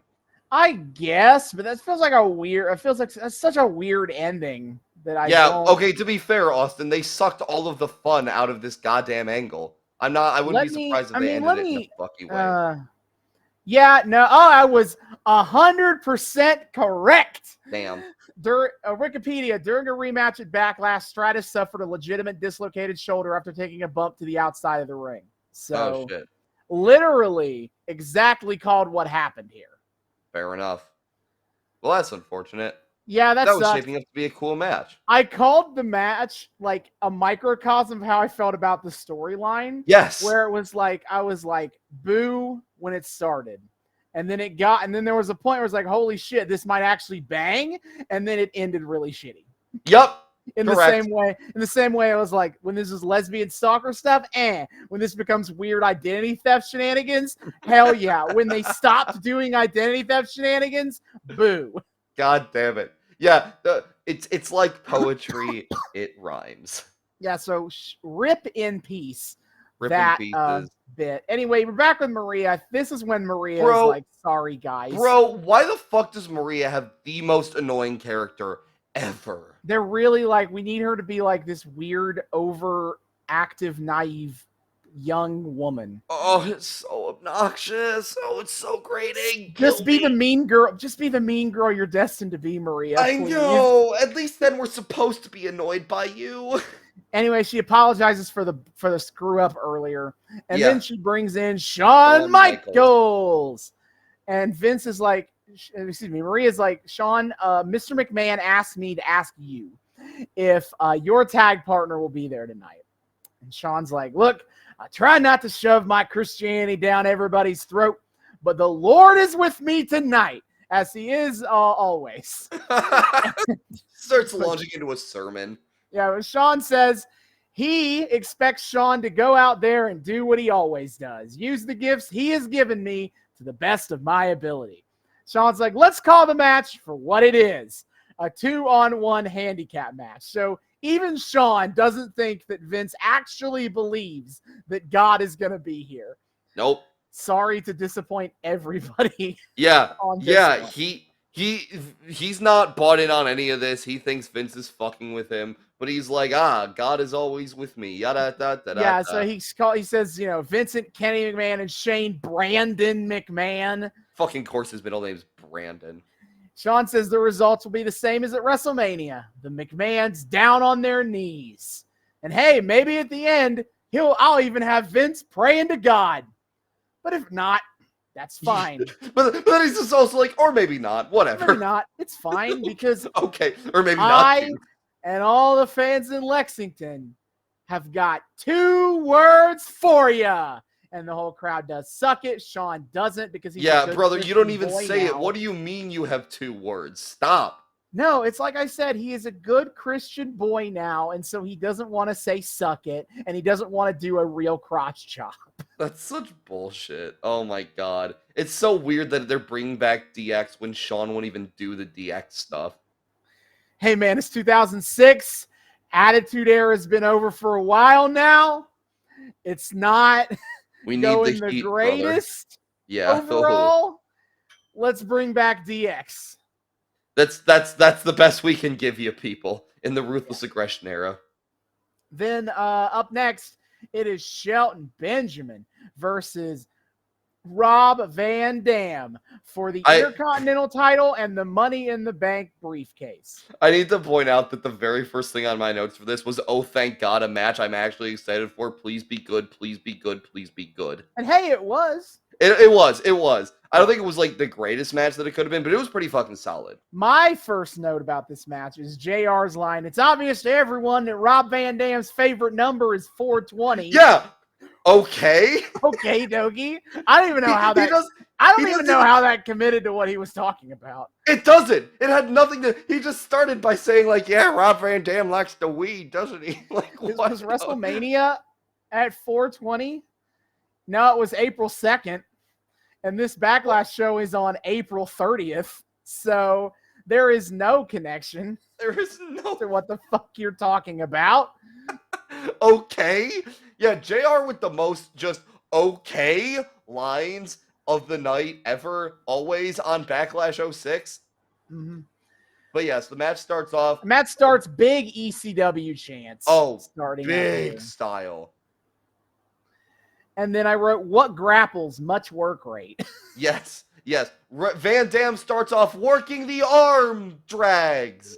Yeah. Hey, he has a really sick leg lock pin. I think more people should appreciate his roll up pin. Bro, that man, he's got some talented legs. That man. He's got educated feet, as they say on commentary. What does that fucking mean? Don't ask me. So I don't want to think about that. What does it mean that your feet are educated? Nope. Implications. Yeah. Bad. But yes, Van Dam just is like chaining together arm drags on Shelton Benjamin. He's going nuts. JR on commentary talks about how like WWE just got back from touring England for 2 weeks. I guess he wasn't there. Lawler said, I missed you over in jolly old England. And JR goes, I was jolly over in Oklahoma, just for the record. JR says, fuck them Brits. Fuck them. Fuck the Brits. Based. Yeah, true. Yeah. RVD starts off kicking Shelton's ass. But this was cool. This sequence gets really crazy. There was before that, I'm sure, because I'm sure I know what you're talking about. It was fun. There was a funny bit where like Shelton is like crawled over in the corner and he's getting his ass kicked, and Rob Van Dam just goes over to him and goes, "Rob Van Dam!" Oh my god! No, hits him with the taunt. He's clowning hardcore on Shelton because this crowd is so in the tank for RVD. This is an ECW ROH crowd, baby. They're fucking here for the indie work rate shit. But yeah, so RVD tries to hit a Rolling Thunder onto Shelton Benjamin. Shelton Benjamin goes to the outside to escape it. So RVD says, cool, and just over the top rope crossbody onto Shelton Benjamin. He sits down on the apron. He throws Shelton back inside. He goes to go back in the ring himself. Shelton stops him, and then Shelton Benjamin hits a sunset flip power bomb over the top rope, which again that requires RVD's on the apron, and so Shelton jumps all the way over the top rope and grabs RVD on the way to the floor and power bombs him to the floor. Yeah, that was fucking insane. That was a crazy move, and this gets Shelton in control of the match. And this is working that lower back. Oh, he's working the lower back, and what I really appreciate, this is one of those matches where like it's the Flippy Boy versus the Brutalist, always a classic. Because Shelton is also a Flippy Boy again, sunset flip power bomb over the top rope and off the apron. Like this man can fucking nuts schmooze. As hell. But he's also a strong boy. He is down on the ground here beating RVD. That is his play today. Yeah, fun angle to that. He keeps one thing he keeps leaning on, which I appreciate, is he keeps like hanging Van Dam over the middle rope from inside the ring and just like almost like targeting his neck, his throat, just to like fuck him up a little more. He does that multiple times. Does a crazy backbreaker on RVD, just banes the shit out of him. That looked goddamn brutal, and RVD sells it really well. One of Shelton's fatal flaws during this match, though, is he keeps trying to get wins like right next to the ropes. So he camel clutches Rob Van Dam like right next to the rope. But it takes RVD like a solid, 20 seconds to realize, oh, wait, I can reach. Oh, yeah, I'm right here. Oh, yeah. There we go. So he's like, wait a minute. Wait, hold on a minute. Yes. Yeah. But either then way, after that though, after Rob Van Dam gets up, RVD goes for the Rolling Thunder, but he's just a bit too slow because like for a second there, his backy was hurting. Yes. So he's just a bit too slow, and Shelton gets up and hits him with the Samoan drop. And takes him into a chokehold. Yeah. Then this is crazy. So Shelton gets RVD up to the top rope, and he goes for a superplex. RVD pushes Shelton off. So you think RVD is going to dive off, but instead, Shelton Benjamin runs back, jumps from the ring to the top rope, and then hits the superplex. Absolutely insane. These guys are fucking freaks of nature. They are. Oh my god. And then Shelton locks in the coquina clutch, the rear naked choke on Rob Van Dam. RVD's legs, his educated feet are flailing in the air. He doesn't let him lock in the legs. No. Cross the legs. Yeah, so he's just bicycling his legs in the air, which is an objectively funny look. But also, RVD does some cool kicks in this match. Like there's like a Like if Shelton takes RVD to the corner, RVD blocks getting thrown to the corner, and then he kicks his leg like straight up at Shelton Benjamin in the face. Yeah, that's fucking crazy. Shelton Benjamin tries to like Irish whip RVD at one point. Shelton Benjamin goes for a drop kick, but RVD holds onto the ropes. But RVD also like kicks his legs up while he's like up a little bit while he's like gripping the rope. So he also falls onto his ass while Shelton. Yeah. But Shelton Benjamin ate shit on a drop kick. So how about that? that was funny. Another thing that was crazy, a springboard from RVD leads into like him kicking backwards, but like I have no idea how the fuck he landed this. It was at the weirdest goddamn angle. Back kick. Yeah, springboard back kick, but like at the weirdest goddamn angle. I don't know how he spotted this. Shelton Benjamin's off to the side, and RVD manages to like kick his leg out to the exact angle it needs to be and make it look good. That was insane. RVD starts hitting all his big moves. He hits the spinning heel kick. He hits the rolling thunder. He sets up which Shelton kicks out of. He sets up the split-legged moonsault again. Shelton kicks out of it. Then also that he tries to he hits him with the monkey flip in the corner. Shelton lands on his feet doing it on the monkey flip, but then RVD hits him with a spinning heel kick, and then he goes for the 5-star frog splash, but he misses. Yes, Shelton no-shows it. And a huge DDT by Shelton Benjamin here. Crazy. Just drops his ass. But again, RVD gets too close. RVD gets his leg up on the ropes. Dumbass. The veteran experience winning the day here for Rob Van Dam. You could just pull him to the corner and you'd be fine, brother. Yeah. Oh my god, unfortunate. So they go to the outside. RVD like drops Shelton onto the barricade. And at this point, Shelton's like, fuck it. Yeah. He grabs the Money in the Bank briefcase. Yeah, I guess this is a no DQ match. They said earlier the only way this match ends is by pinfall or submission. Well, JR was unsure about that. And from what I could see on Wikipedia, it was not. Okay. So he grabs the briefcase in full view of the ref. What? Well, he doesn't use it, so it's fine. The ref didn't see him use it, so it's legal. My God. Okay. He can hold the briefcase as much as he wants. He just can't use it as a weapon. Sure. But anyway, he grabs the briefcase. He threatens to take it in the ring. RVD tries to take him to the outside. Shelton hits a thrust kick to the jaw. Shelton goes to the top rope. And he's like bouncing on the top rope. Crazy. I would never. Insane. I would have been afraid of dying if I tried to do that. He goes for a crossbody, but RVD rolls through it. Shelton goes for this crazy. Shelton does a thing where he goes to kick RVD. RVD catches his leg, so he tries to spin kick his other leg even higher. But RVD ducks. Yes. And then RVD hits a big Hurricane Rana. At this point, the referee gets inadvertently knocked over.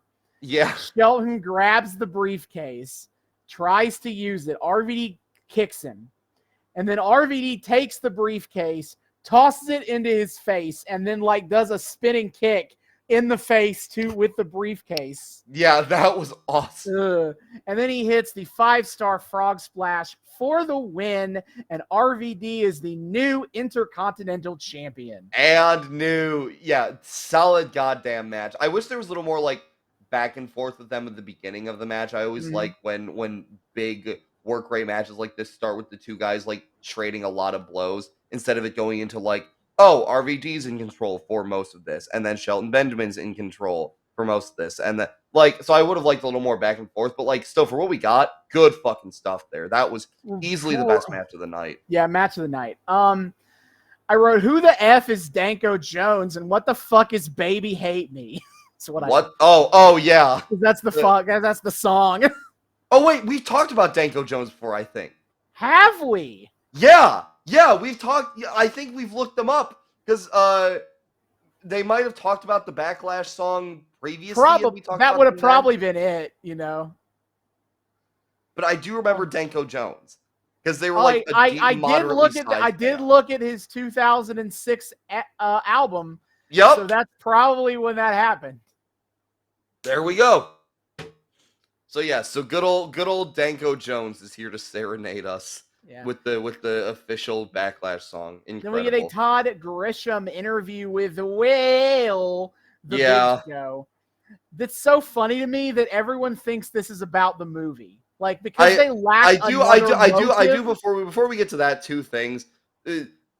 First of all, oh good, it's time for the Battle of the Choke Slams. That means it's time to go take a piss. Also, like, brother, we get like before we get the Todd Grisham interview, we get like 3 different video packages in a row recapping this fucking feud. They must have been desperate to fill time after the Trish They were. match. This pay-per-view only goes 2 hours 40.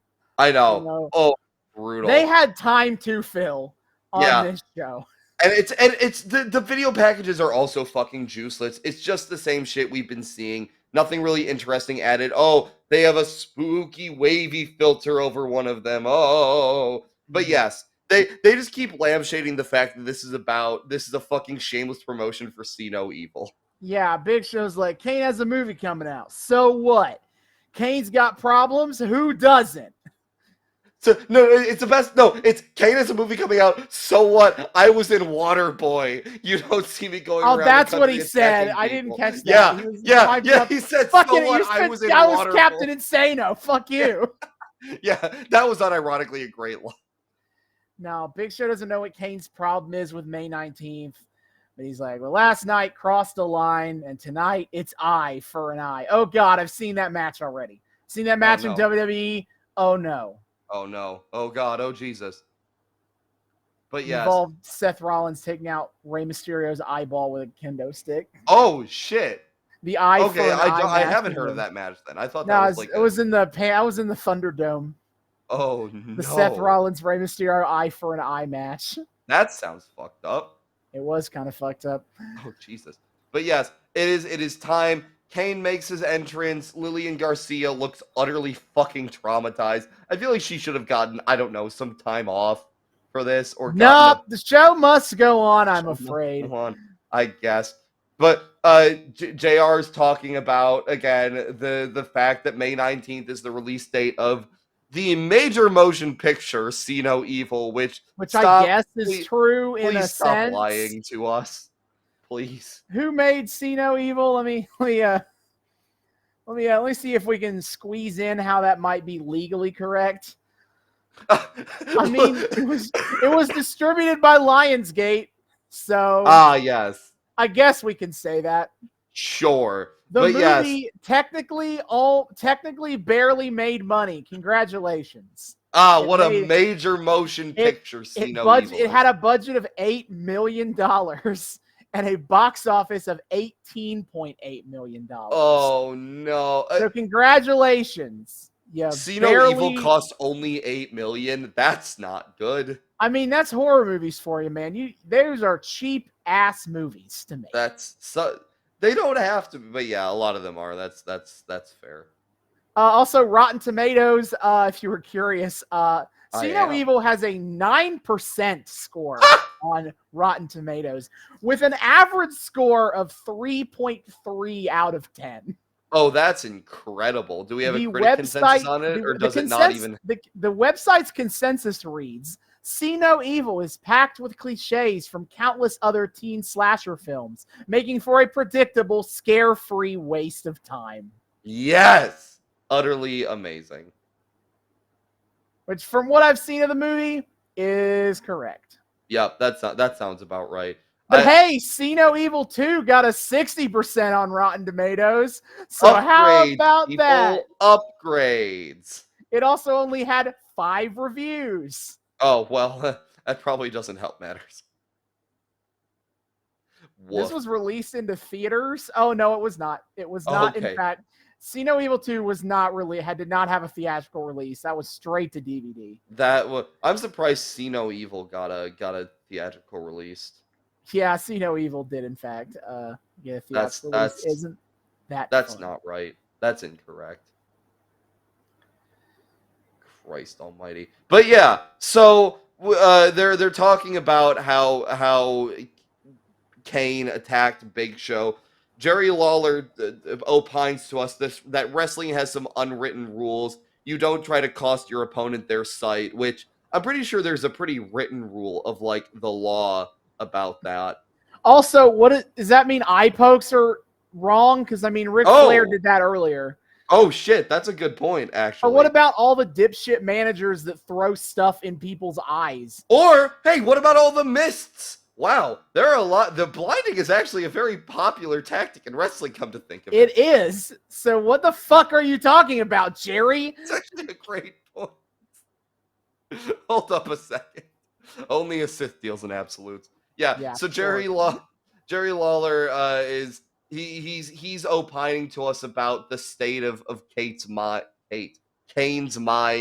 He says that if he heard voices in his head, he'd poke them with a Q-tip. What? Right? Yeah. Well, Jerry, I will have you know that I hear voices in my head. They talk to me. They understand. They talk to me. Yeah. Aggressive shrug. Yep. But there also for this match, there is a strong contingent of women who are on the ground level who are just giant Big Show marks. Like you just hear like, I mean, that's big sexy Big Show to you. That's you know what he still has hair. So like he's still got some stuff going for him here. Mm-hmm. I didn't take notes for this match because fuck no, you. I got Kane is working the arm. I'm afraid this one just doesn't rank very highly on the meat-o-meter. No. And God, man, I know Big Show is hit or miss in the ring, but oh man, he is not great in this. He is always a miss when he has to fight guys of equal size to him. Yes, but at one point, like he just holds out his hand for the chokeslam, and Kane walks into it. Kane also is pretty much always a miss when wrestling guys his size, actually. Yes. Even with Taker, like sometimes that shit. Most of his matches with Taker suck. Like that is a fact. I haven't seen many. The ones I've seen have been like, I don't know, like they're all right, I guess. It's not as bad as this match, but yeah, this is not where either of their athleticism shines, which is unfortunate.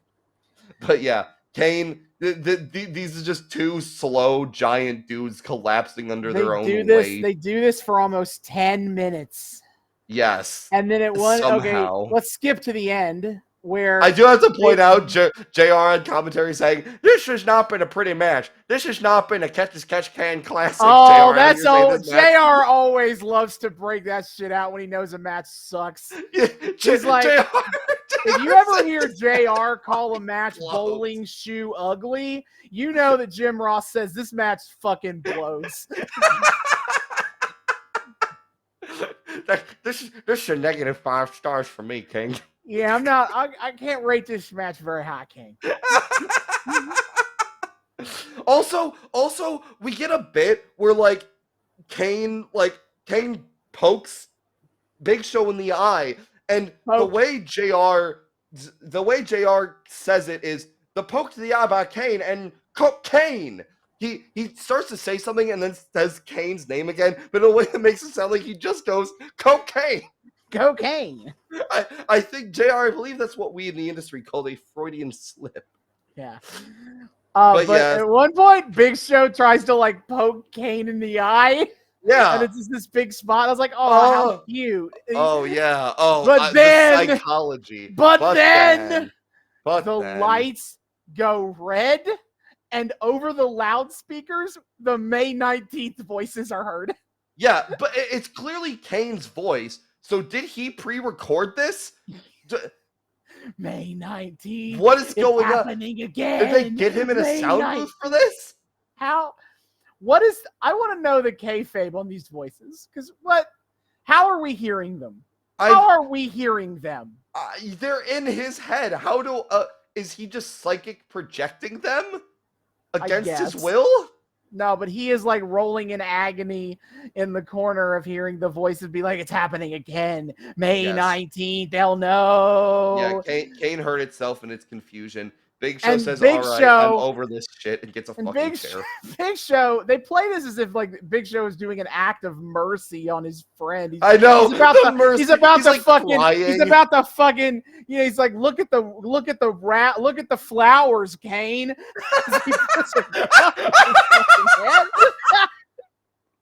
Wow. Whoa, that got really fucked up. I mean, that's how they play this off. Tell me about the rabbits, Big Show. Is that he is like crying and in agony at the idea of having to beat the shit out of Kane, who is in pain. They can't have become that good friends in the course of a couple months, right? Listen, I don't know what to tell you. I'm just telling you what they want this to feel like. I know. But Big Show gets a what's chair. So funny? Big Show gets a chair, hits Kane with it. This immediately causes. I need to point this out as part of this. He gets the chair, and Kane is like doubled over in the corner, and Big Show's waiting there with the chair, and Kane isn't getting up, so he fucking goes over to tap Kane on the back to be like, hey, Kane, it's get time up, for the bitch, spot to do. Oh my fucking God, this is so bad. Big Show hits Kane in the face with the chair. The lights immediately go back to normal. Somehow. And then Big Show just walks off, and this match is officially a no contest. Except the match I've never heard them ring the bell or announce the match. They don't ring the bell. They don't announce anything. The match just ends. I only know it ends in a no contest because that's what it says on Wikipedia. The match just fucking ends. The match is actually still going to this day. They never rang the bell. Kane sits up and smiles like a maniac or whatever. Fucking hell. Yeah, whatever. That was terrible, awful. I hate Speaking everything. of terrible, awful, I hate everything. Oh, God. Backstage, Vince is pacing. And in comes Candice Michelle. You may remember her, as I mentioned that she won the bikini contest last week. Yes. So she comes in, and she's coughing. And she's like, Vince, Mr. McMahon, I have a cold. And I'm hoping that you can lay a healing hand on me. She's also overwhelmed by the smell of like fish from the previous segment. So I appreciate the continuity on, but yes. So you already know where this is going, just from that alone. But okay. Yes. So Vince puts his hand on her head as if he is going to do this legit. It's funny to me that Vince is so deep in his own bullshit right now that he can't tell what the pickup line is until like she has to do it. Even then, Vince the McMahon, like a lighter McMahon. I don't think he knows what Candice was doing. Well, that's the thing. That's the thing is he puts his hand on her head and she goes, "Oh, it's in my chest. I need it lower." And Vince McMahon cold, so put has your to hands pretend lower, like he's please. hesitant to touch Candice Michelle's boobs. Like bullshit. He's like, "Oh, you got nice shoulders there." Vince, Vince, stop. Okay, stop no, because it goes like. Oh my God. Okay, so she's like, please put your hands a little lower. It's a chest cold. And so he puts his hands on her shoulders and he's like, no. He's like, no, please go a little lower. So he puts his hands down on her hips. And he's just like, excuse me, just a little higher. And then he does eventually put her hands on her chest. But not even. Like, he puts his hands, like, under her elbows and, like, her side boob. And She starts like faking an orgasm or something happening here. She's like, and Vince is yelling to the sky, heal this woman's chest. And they just start shaking back and forth. They fall back onto the casting couch. Vince mounts her. He starts molesting her on the couch or something. and then Shane walks in and is just like, Vince, we need to go. Our match is next. And another moment where we cut back to the commentary. No, wait, hold on. No, hold on a minute here. There's a last bit. Vince is like, wow, I was healing her. And Shane's like, yeah, okay, whatever. Come on. And then Candace is left on the couch in post-orgasmic roping her tits. And she rolls off the couch onto the floor.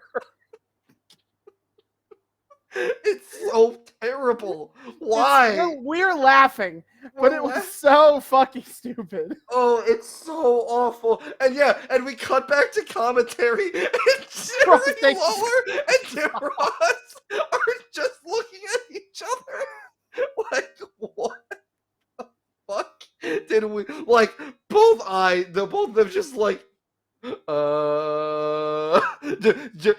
is deeply fucking uncomfy about what he just witnessed, which then leads to how he acts on commentary for the rest of this match, which is nuts. Okay, so yes, we get the recap. We get another recap of the fucking feud, and here they talk about McMahon. Another juiceless ass video package, whatever. Okay, so Shane comes out first, and then Vince comes out. As at this point, JR goes, I think he looks forward to going to hell. He can take over. Satan will be out of work. That was a good line. And then as he's coming down, and as Vince comes down, he's like, well, there were several lightning strikes earlier today. Hopefully none of find their way to Rupp Arena. Bro, I know. JR's like, oh yeah, the fact that it's raining, that's Vince's fault. Yeah. And then, okie dokie, Vince gets in the ring, and he takes the mic, because he's going to introduce Shawn's tag partner. He has many names. He's the Holy Roller. He's the hipster from heaven. He's the man upstairs. Of all the nicknames for God that he could have used in this promo, he picked all of the ones that would be used by a church youth group that raps about Jesus. Oh no, yeah, aka the ones that make me want to die the most. Holy Jesus God. Christ is my inward. Oh no. He would. Please welcome God. And yes, friends, it is a fucking spotlight.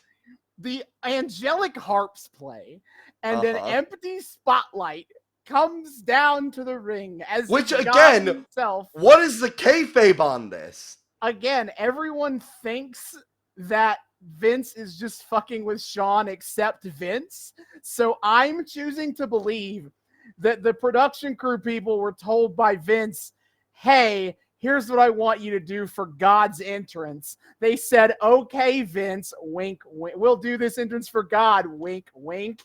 And Vince was like, yes, you will. We're going to get God in here. I think the production crew is in on the joke, but Vince is not in on the joke. I appreciate it. You know what? I like that read. Wink, wink, and then Vince just doesn't pick up on it. That's actually amazing. Right. That's what we're going to do. But yes, so the spotlight starts. Vince looks shocked as if he didn't know this was going to happen. Yeah, well, that's the thing. That's what confuses me. So he thinks that God is going to be Shawn Michaels' tag partner, but then he's shocked when God shows up. So I guess he was counting on, I don't know, God to no-show. But again, if he told production to do shit for God's entrance...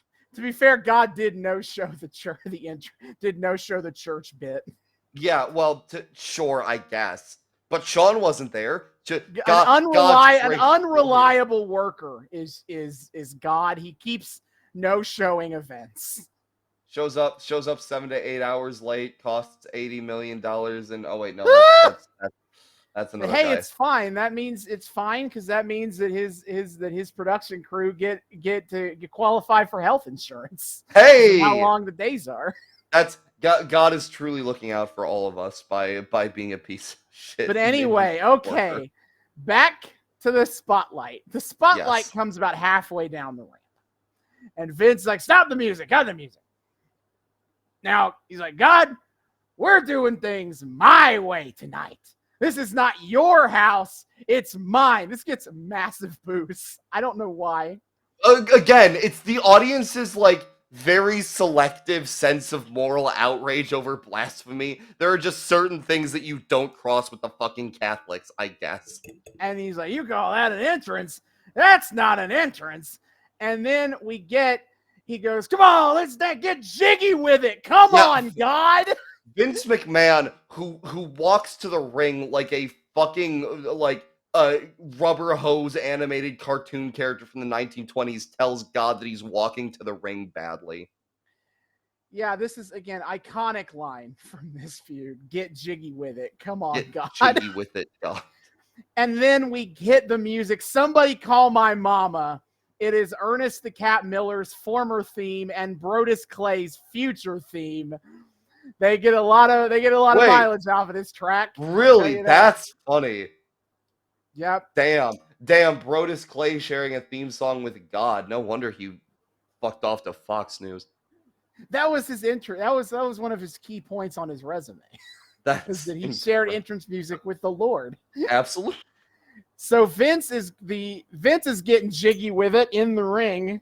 He's just dancing up a storm over there, and God gets in the ring, and so the spotlight is in front of Vince to start. Yes. And while Vince is dancing like an idiot, the spotlight moves into the back corner behind him where the tag rope will be. Presumably. Anyway, Vince is like, he's behind me. He snuck up behind me. How did that happen? And then Vince demands that the referee check God to make sure that he has no illegal objects on him. Again, want to emphasize for everybody that this is an empty spotlight. Yes. That is what we are talking about here. Yep. So he slaps the referee in the face until he is willing to do this. Yeah, and that was fucking crazy. And then he goes to do it, and Vince changes his mind and is like, "Actually, you know what? I want you to give it your all, God, because tonight is now a no-holds-barred match." Again, makes sense for fucking with Shawn Michaels, but also Vince is not dropping the act. It's making it seem like he fully believes this shit. Praise the name of Vincent Kennedy McMahon.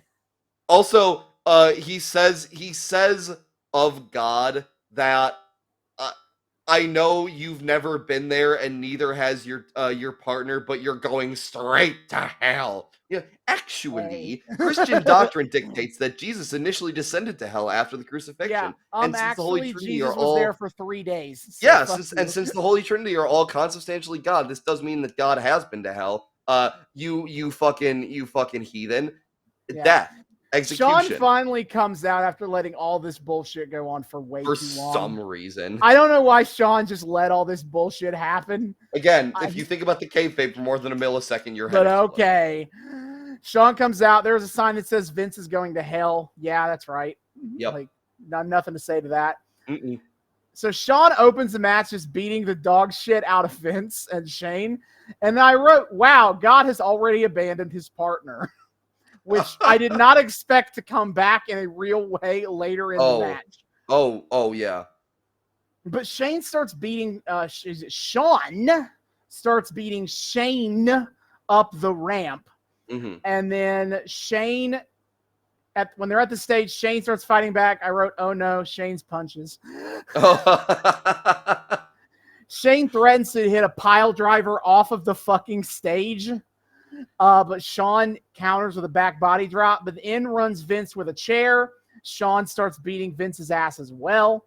Shane gets tossed face first into the staging. They have the Backlash stage has these sharp angled shapes to it to kind of play off of the way that the letters are, especially the A is curved in the logo for Backlash. And so they're just hanging in the front of the stage. And so Shawn just throws Shane into face first into one of those. And Shane fucking eats shit from that. Over on commentary, okay. JR has called Shane Vince's demon seed. Okay. Okie The Lawler has said the crowd is chanting HBK. What do they do if he tags out? Chant GOD. Shut up, Jim Lawler. Ross, and then Jim Ross goes, "Well, it's not. It's a 2-on-1 handicap, King. He's not gonna tag out." Yeah. Everyone's just so fucking done with this.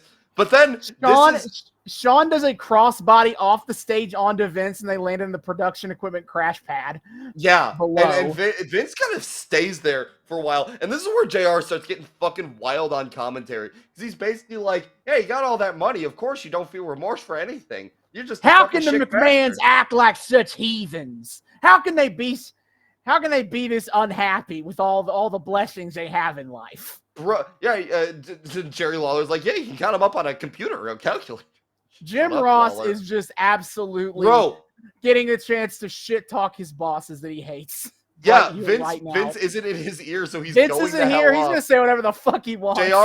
JR, who, may I say, earlier during the Mickie James match, was talking about how all of us probably need psychotherapy, base mental health advocate, is now being double based by being like, yeah, millionaires aren't your friends. Fuck the soulless pigs that are the bourgeoisie. Man, JR is just fucking hitting tonight. But Shawn climbs up the best stairs back up the stage after this, and Shane is there, whacks him in the face with a chair. Yeah. JR likens him to Albert Pujols, and I laughed. He's a big baseball player of the time. I'm unfamiliar. And Shawn is busted the hell open. Yeah, Shawn. He must have bladed while he was down in the pit with Vince. Yeah, 100%. That was a smart. So Shane kicks Shawn's ass all the way down the ramp. Shane has Shawn's blood like all tumbling. over his jersey. Yeah. Yeah. Shawn gets tossed into the ring post. Shane and Shawn get back in the ring. And Shane in control. And at this point, Vince is standing in the tag corner because I guess there are tags now. Yeah, well, I mean, yeah. but what another line from JR that had me like popping like crazy was JR goes, I often think that Shane is sometimes seemingly embarrassed with his father's own just bizarre behavior. Oh yeah? You got a little just intuitive sense for that, JR? That is a line that has aged like a fine fucking wine. Yeah, I bet there's a lot of Vince's behavior that Shane is a little embarrassed by. Yeah. Vince tags in the match. Vince takes his belt off and starts whipping Shane in the back. Shawn, excuse me. Jesus Christ, this is brutal. This is fucked up because I know I have Shawn Shane and Shawn right in my notes. But those are two very similar names in the same match. Fuck yeah. Oh, this is so fucked up. So Vince is beating Shawn with the belt.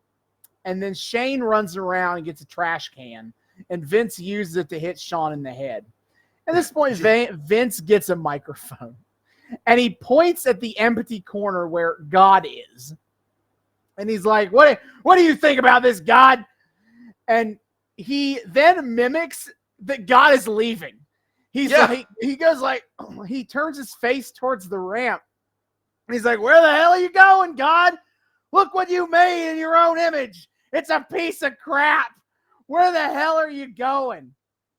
And he goes, folks, God has left the building. Yes, but then, okay, I fucking hate to give it to him. I deeply, deeply hate to give it to him. But an actually kind of hard line from Vince. He goes, folks, God has left the building, but then turns to Shawn, who's like downed in the ring from taking a goddamn unprotected trash can to the head, and goes, but you haven't, and like grabs him by the hair and is like picking him up and is like monologuing at him like a fucking he's like, I'm gonna knock your teeth down your throat.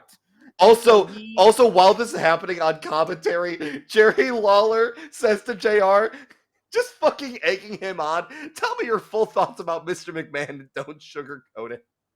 And JR goes off. He's also said ass twice in this match, which I never hear JR swear. So this man's just having a field day with Vince out of his ear. But Vince does the shittiest tuning of the band that there has ever been. And he goes for the sweet chin music. Throws an even shittier attempt at a sweet chin music. True. Shawn blocks him. Shawn starts knocking their shits around. He goes to town on him. Shane runs back in with the chair, accidentally hits Vince in the head with the chair.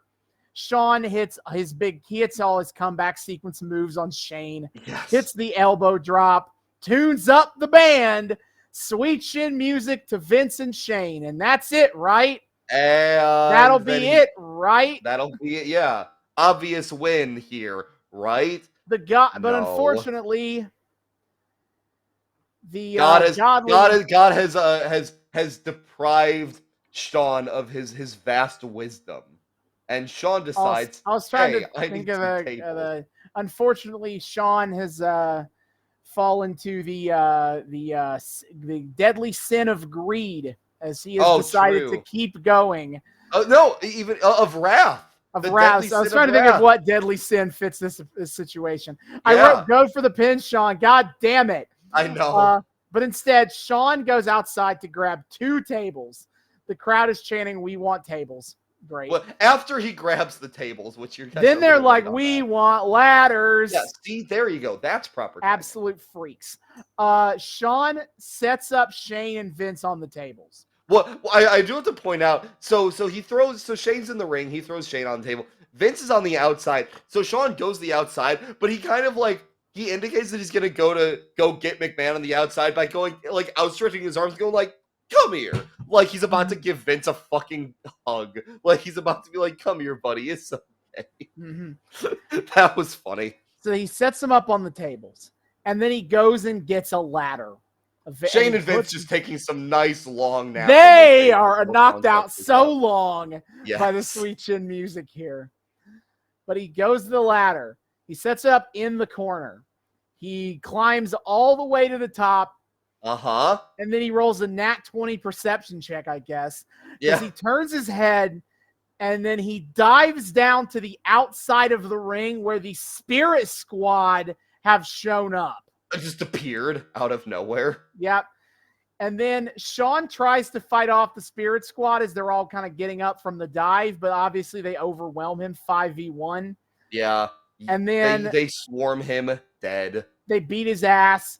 Then the Spirit Squad get the McMahons off the tables. They take the ladder down. They move one of the tables out of the way. And then they do their hip hip hooray lifty move to Shawn Michaels, who gets maximum air and goes through the table.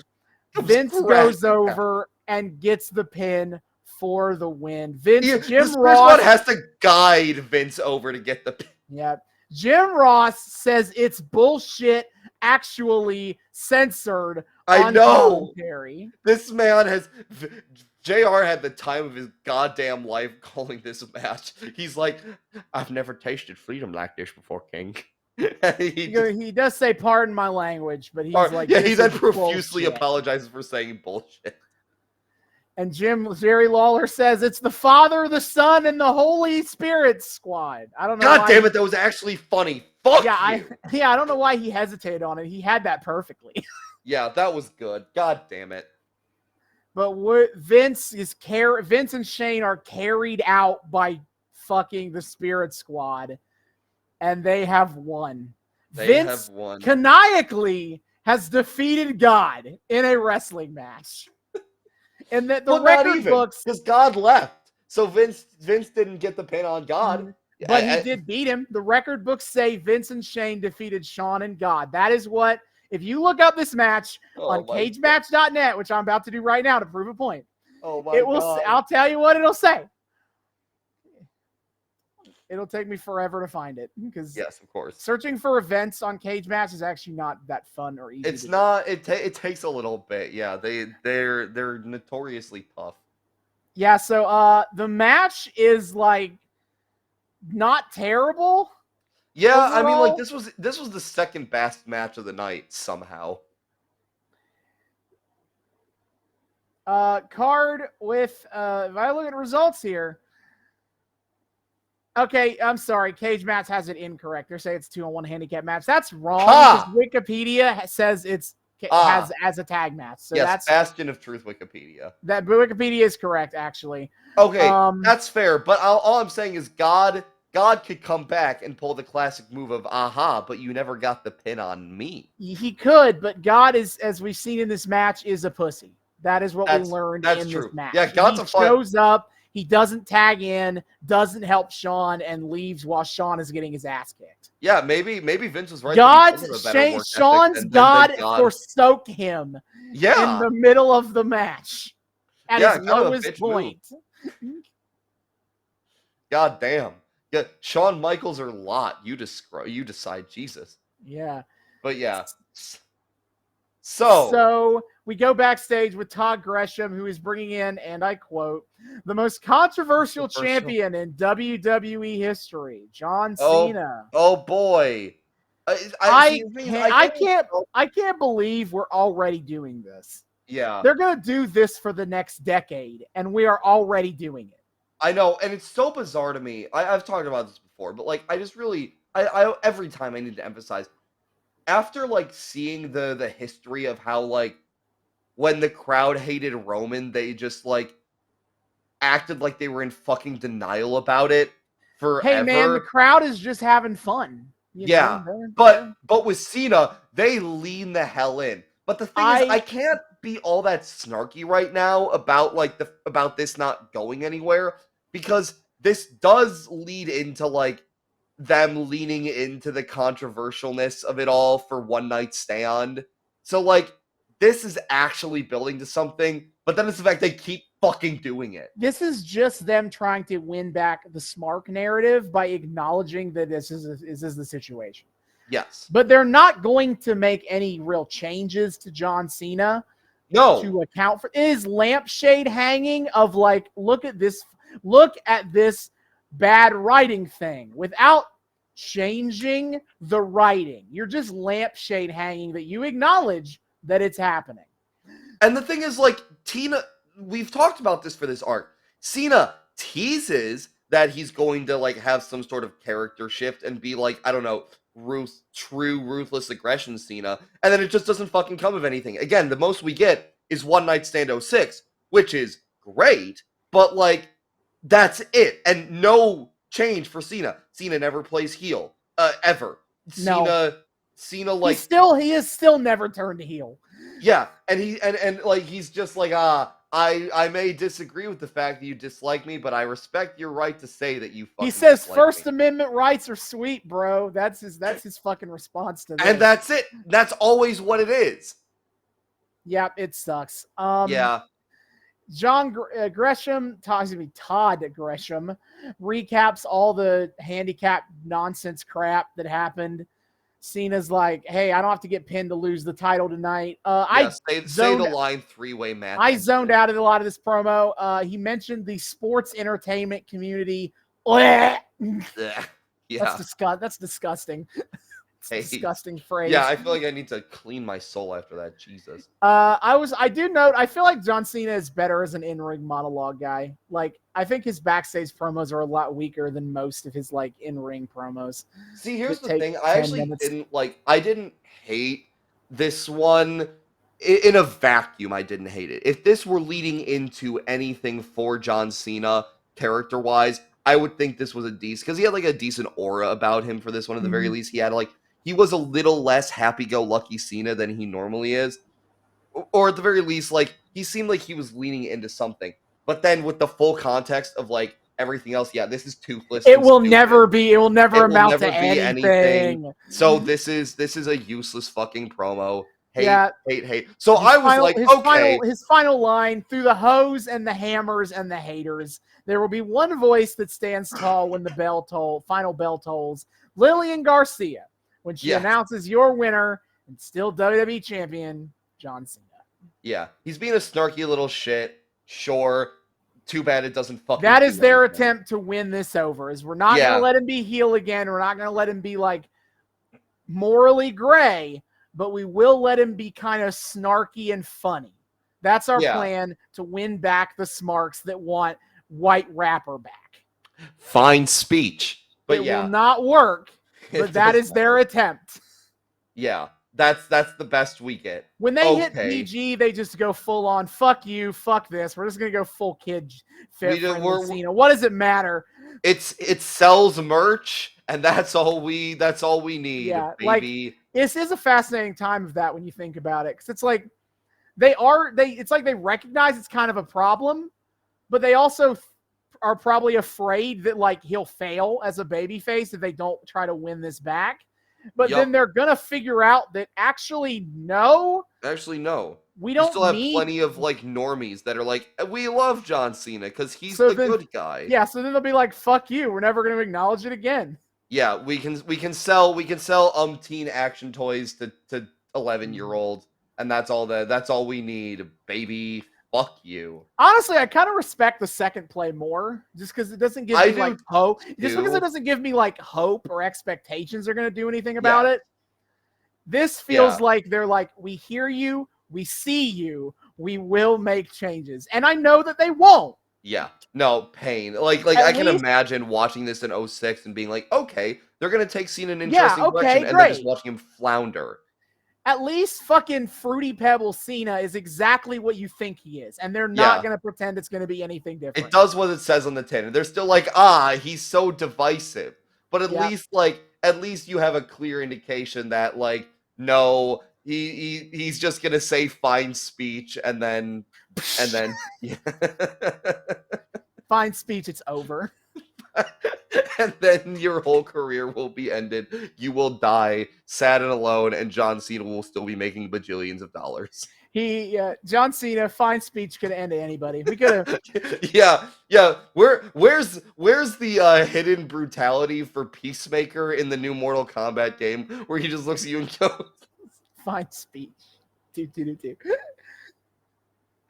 And then your character just fucking explodes. Yep.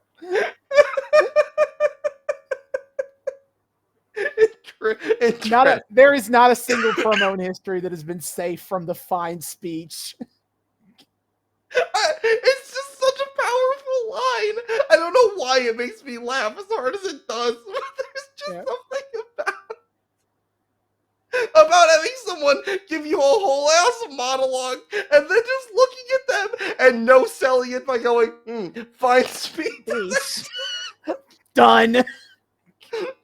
Just fucking done. You know, when I attend my lectures for my sociology degree, I should just listen to a whole ass lecture from my professor. Just go fine speech. Fine speech, and walk out of the class with a perpetual A+. Do.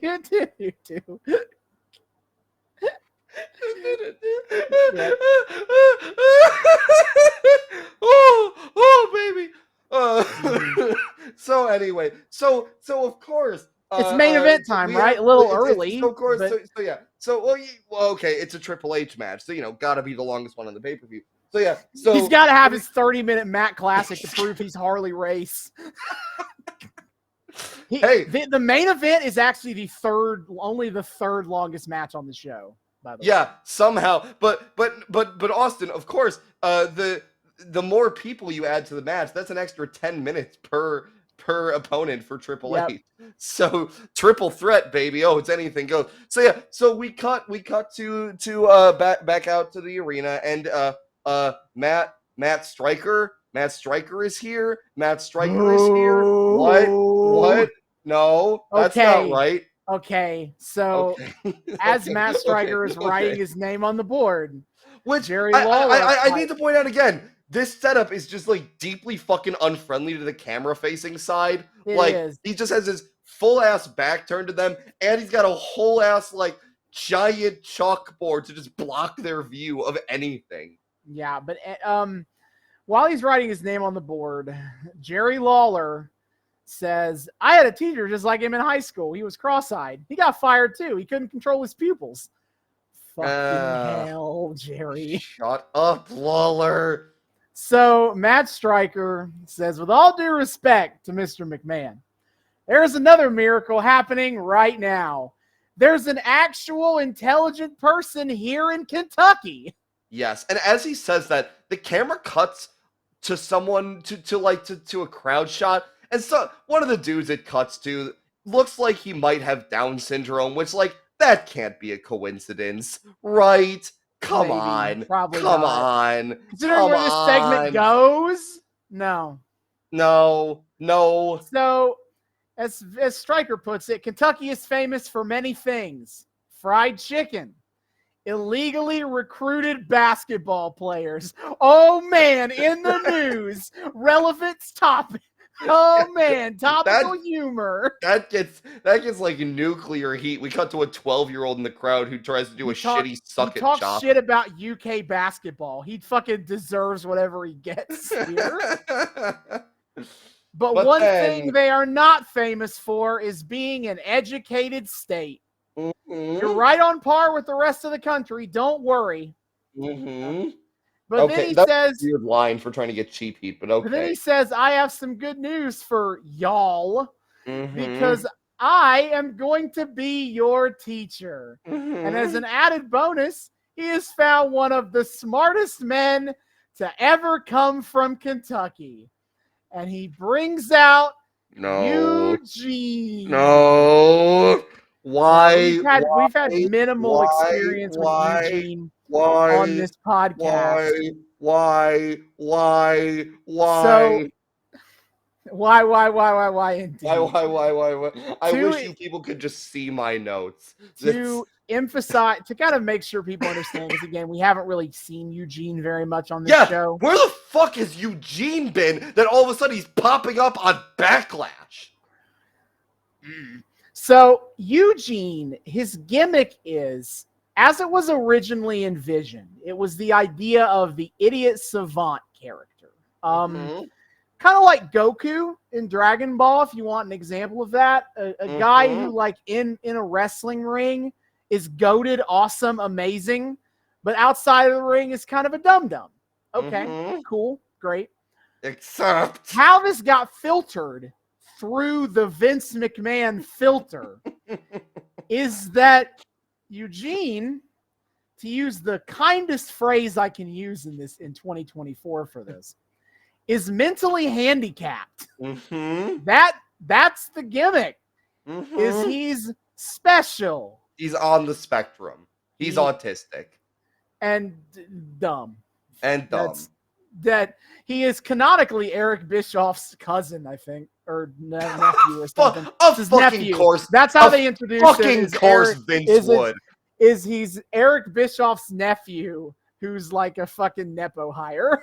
Oh my fucking God. The canon by here. Of fucking course, Vince McMahon would be like, yes, Eric Bischoff's son is one of them mentally handicapped nephew, and folks.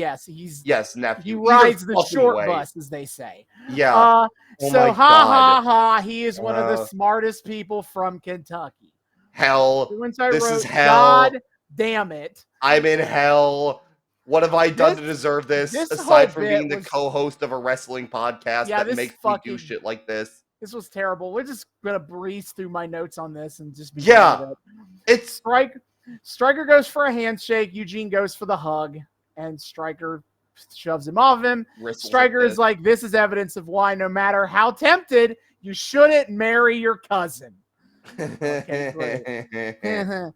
Stryker's gonna says he's gonna take a guess. You're pretty confused right now, aren't you, Eugene? Stryker says he's brought him out here to make an example out of him, because he's one of the smartest men in Kentucky, but he bets he can't even spell his own name. Yeah. And Eugene, who doesn't talk during this promo, which is weird because he can. It's not as if they play him as so nonverbal. He can talk. Yeah, he does plenty of promos, but this, for some reason, they don't have him talk here. But he's like, he points at the chalkboard and is like, "Yeah, I totally can." Yeah. And Stryker's like, "Oh, you can write your name?" Stryker extremely condescending. Oh my God. So he hands him a piece of chalk to write his name on the board. And then Stryker does some bit about, "I have no idea what Ashley Judd sees in you people." Okay. More topical references I don't know about. Oh my God, what is happening? And then Eugene steps away from the board, and he wrote, Matt Stryker loves poop. And Matt Stryker, king of the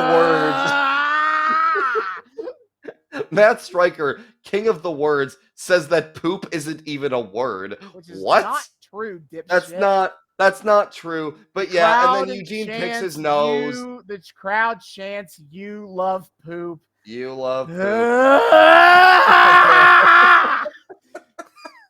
Eugene, the punchline of this, Eugene picks his nose and then fucking is able to get it. He rolls it up like he's about to eat it. Then he sticks it in Stryker's mouth. Stryker is like, you don't do that.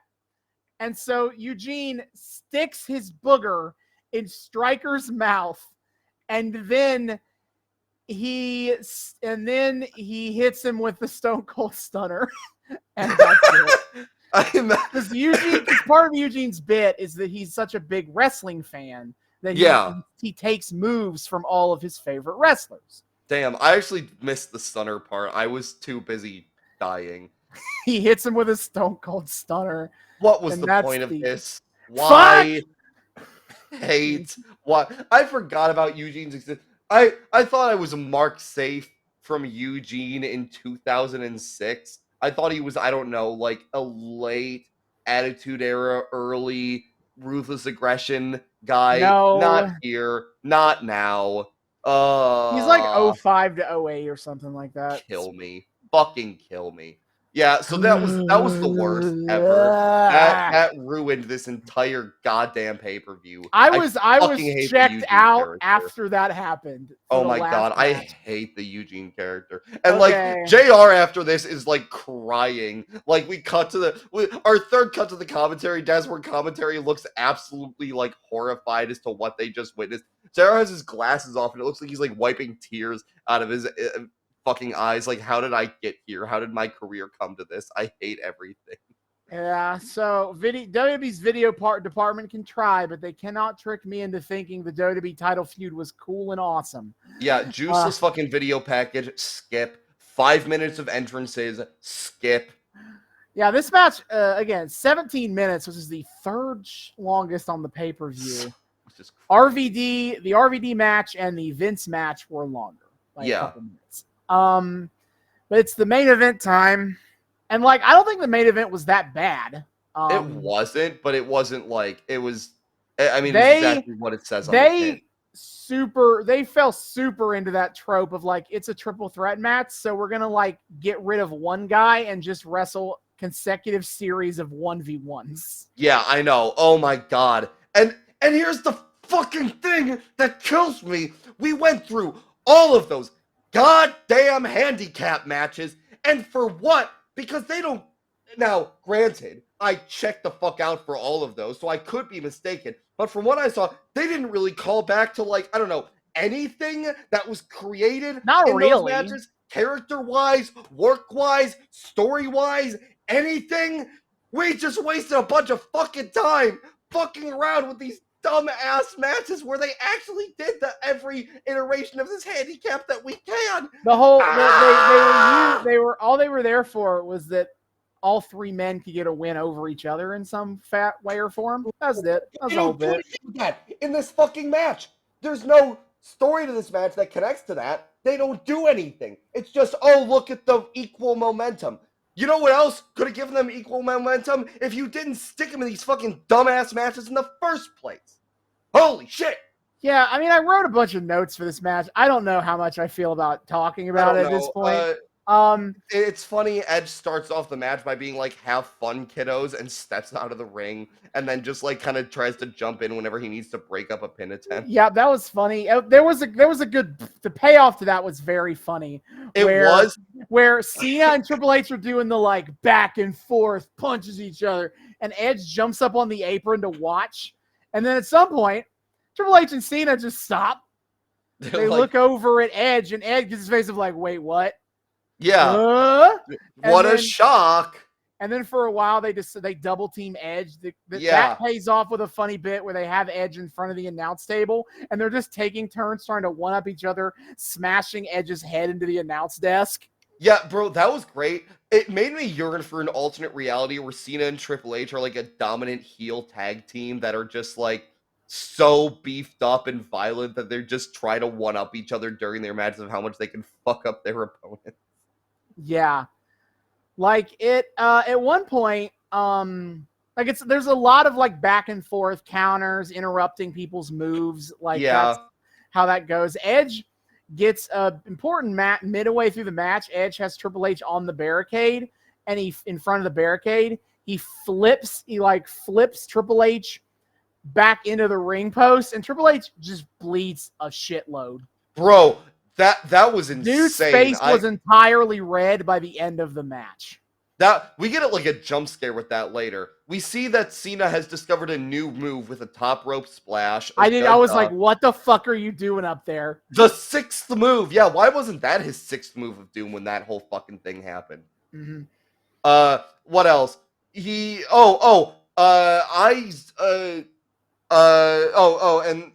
I zoned out for a little while. Mm-hmm. Just because this was the triple threat of all time. I came back right around when Edge fucking slams Triple H down to the Spanish announce table. Oh yeah, the big ass DDT, that was sick. Yeah, that was actually pretty cool. Cena, well, Edge goes back into the ring, and Cena manages to lock him into an STFU.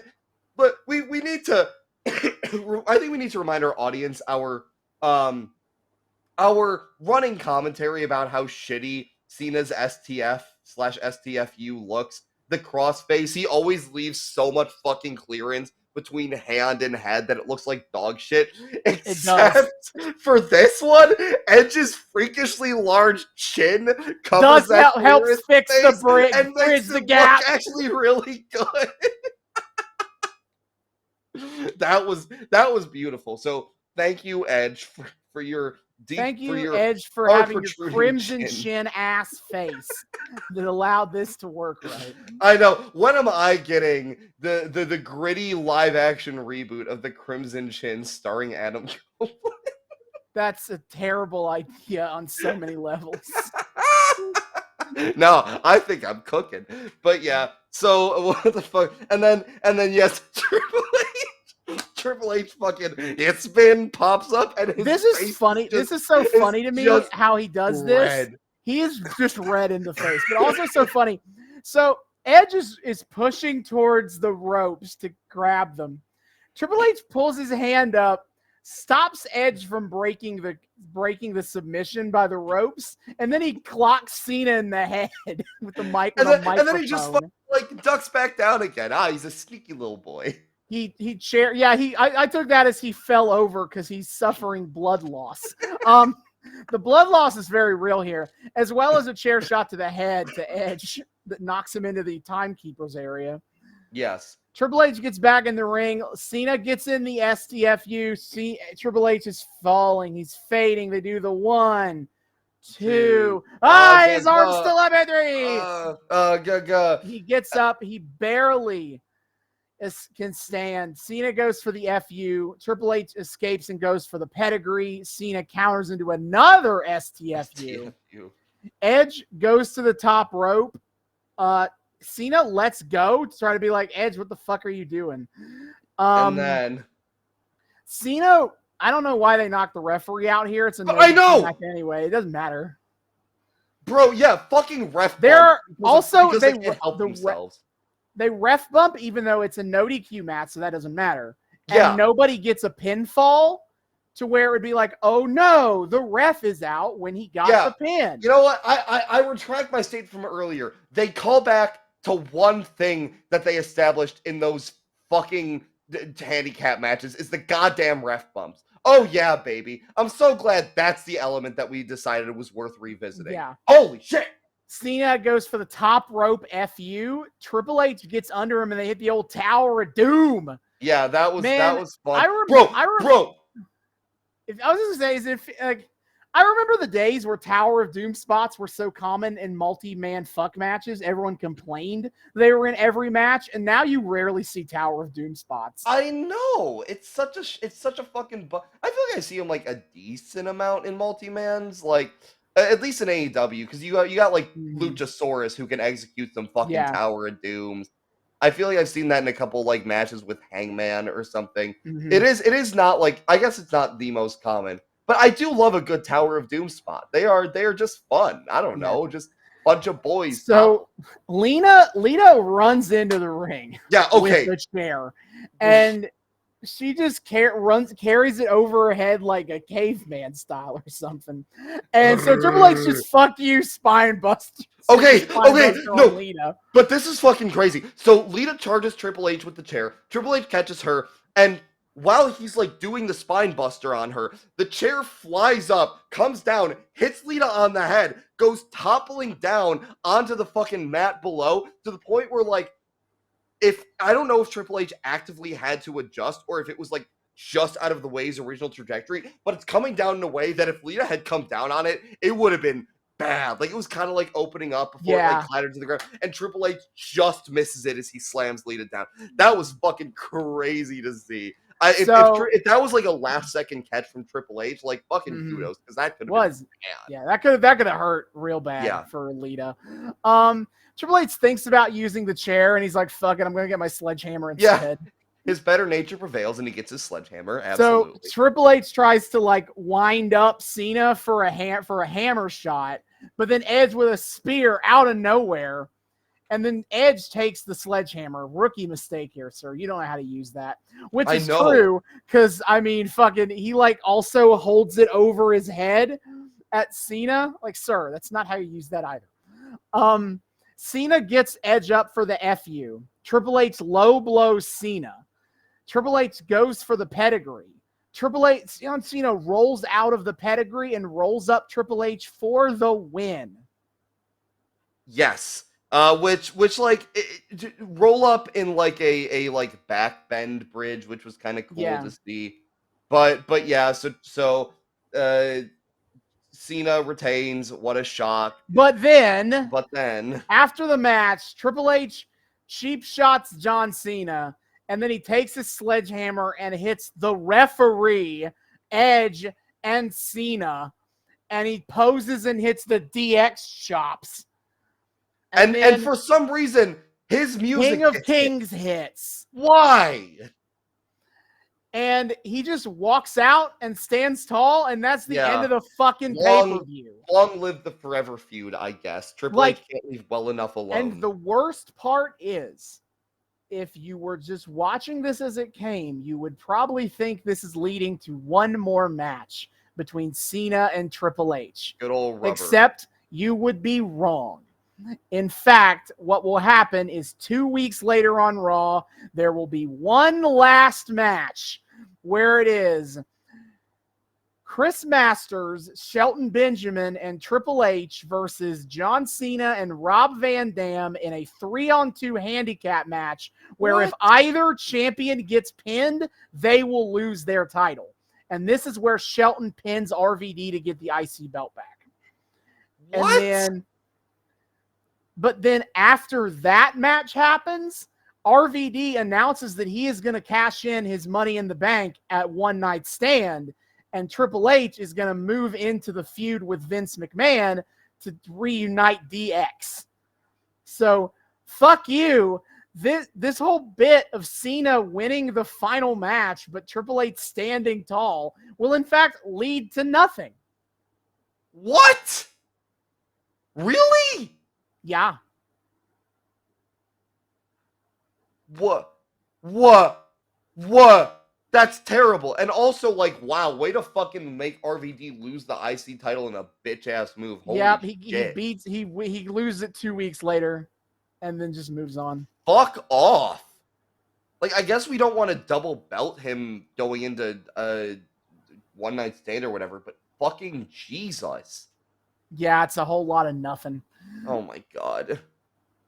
So, yep, that is Backlash 2006. Oh boy. Man, some good shit on there somehow, but also like Eugene, Vince touching what the fuck, Candice Michelle's boobs, the dumbass triple threat. Yeah. Some low lows on this one. Yeah.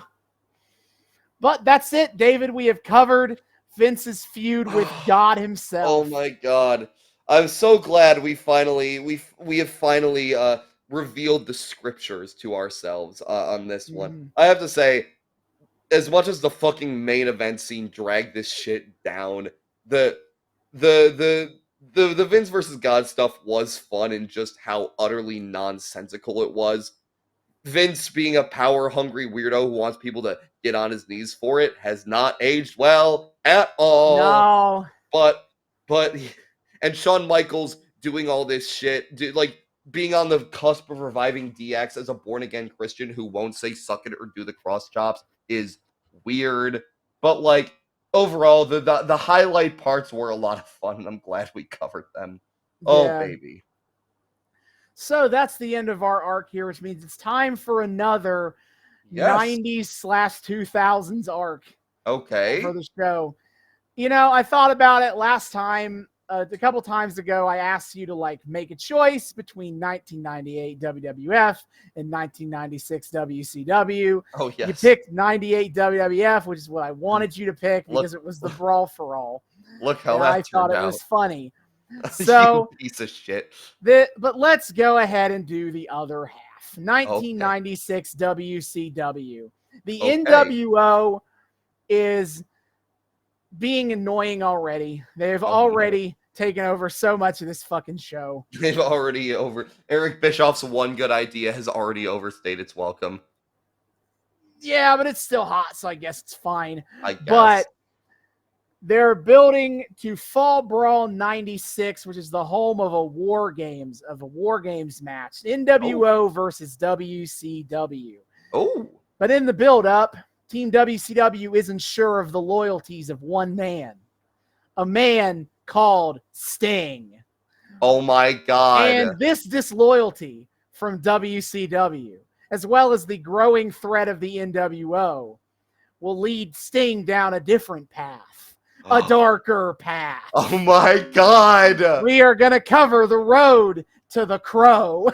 Yo, the birth of emo Sting. Let's go, baby.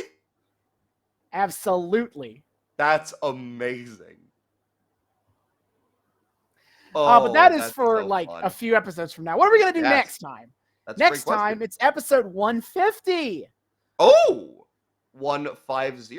Yeah, last time we were at episode 50. I do like our traditions here. At episode 50, we did a randomized episode.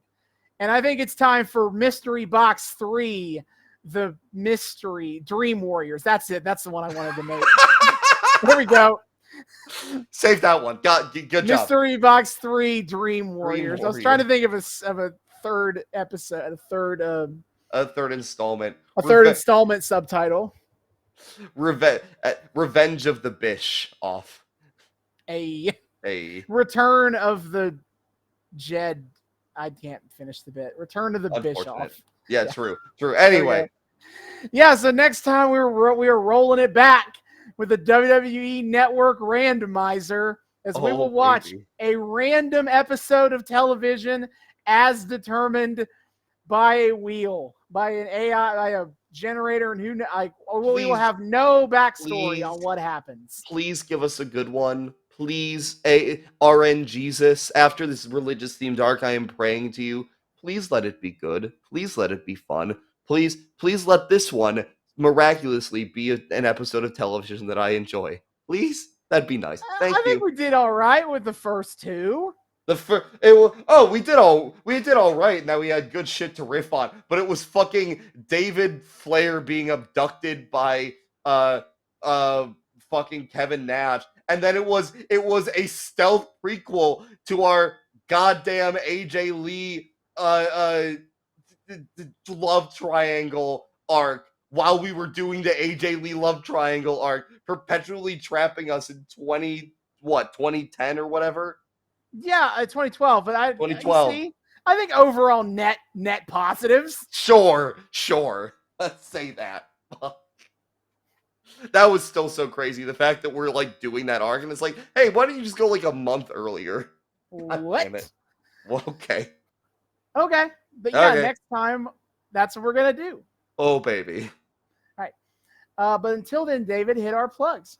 Yes, sir. Dear friends, thank you all so much for joining us on yet another episode of the Noobs and Knockouts Podcast. We are so delighted to have you here. If you're a returning listener, viewer, what have you, you know the drill. Thank you so much for once again welcoming us back into your eardrums, your eyeballs, whatever it is you use to consume our content. We just hope you're having a great old time as always. If you're a new person, hey, hi, how's it going? Welcome to the show. We here at the Noobs and Knockouts Podcast like to think we are friendly to both noobs and knockouts alike. So whether you're brand new to the wild, wacky world of wrestling or you're a veteran of all the weird bullshit, either way, we hope you feel welcome here. We hope you had a great time here. We hope you want to keep joining us week after week after week. And I'm going to make sure you know all the ways to do so. First and foremost, of course, is our YouTube channel. You can find us on YouTube, the Noobs and Knockouts Podcast. Hit subscribe, ring that bell, make sure it turns a nice little solid color so you get notifications every single time we drop a brand new episode. Give us all of that sweet engagement in the forms of likes and comments. Helps us out tremendously. Check out all of our playlists. Austin has been kind enough to organize all of the storylines that we follow, all those different arcs, into their own separate playlists so that you can follow something all the way down without having to skip around a whole lot. It's great. On top of that, something to look forward to on the YouTube side is eventually we're going to put out compilations of a bunch of our arcs, so be on the lookout for that coming down the pike at some point. And hey, YouTube means it's a video version. You can see our lovely, sexy faces, and also, may I say, the return of the Jerry Lawler effigy. I think he's been absent for some time now, so his triumphant return as I violently shake him and tell him to shut the fuck up, hoping that the real Jerry Lawler out there forcefully gets the message. All good stuff over on the YouTube. But if you like the audio-only options, we have you covered there as well. You can find us on 3 of the best places to find your podcast: Google Podcasts, Apple Podcasts, and Spotify. Of course, give us a good old listen there. Download our show so you can listen to us offline. Give us the sweet engagement in the forms of ratings and reviews to tell other people how much you're enjoying our show. You know, maybe some nice 5 stars or some kind words if you're so inclined. Maybe encourage others to listen to our awesome little show. Just a thought off the top of my head, if you'd be so kind. Always greatly appreciated all your engagement across all of our platforms: YouTube, Spotify, Google Podcasts, Apple Podcasts. Of course, on top of all of that, you can find us on some other places on the interwebs. We do somehow have lives outside of this podcasting void. So, first and foremost, of course, you can find us on Twitter at Noobs and Knox Pod on Twitter. That's at Noobs, the letter N, Knox Pod on Twitter. Come check us out there. We do the whole Twitter thing.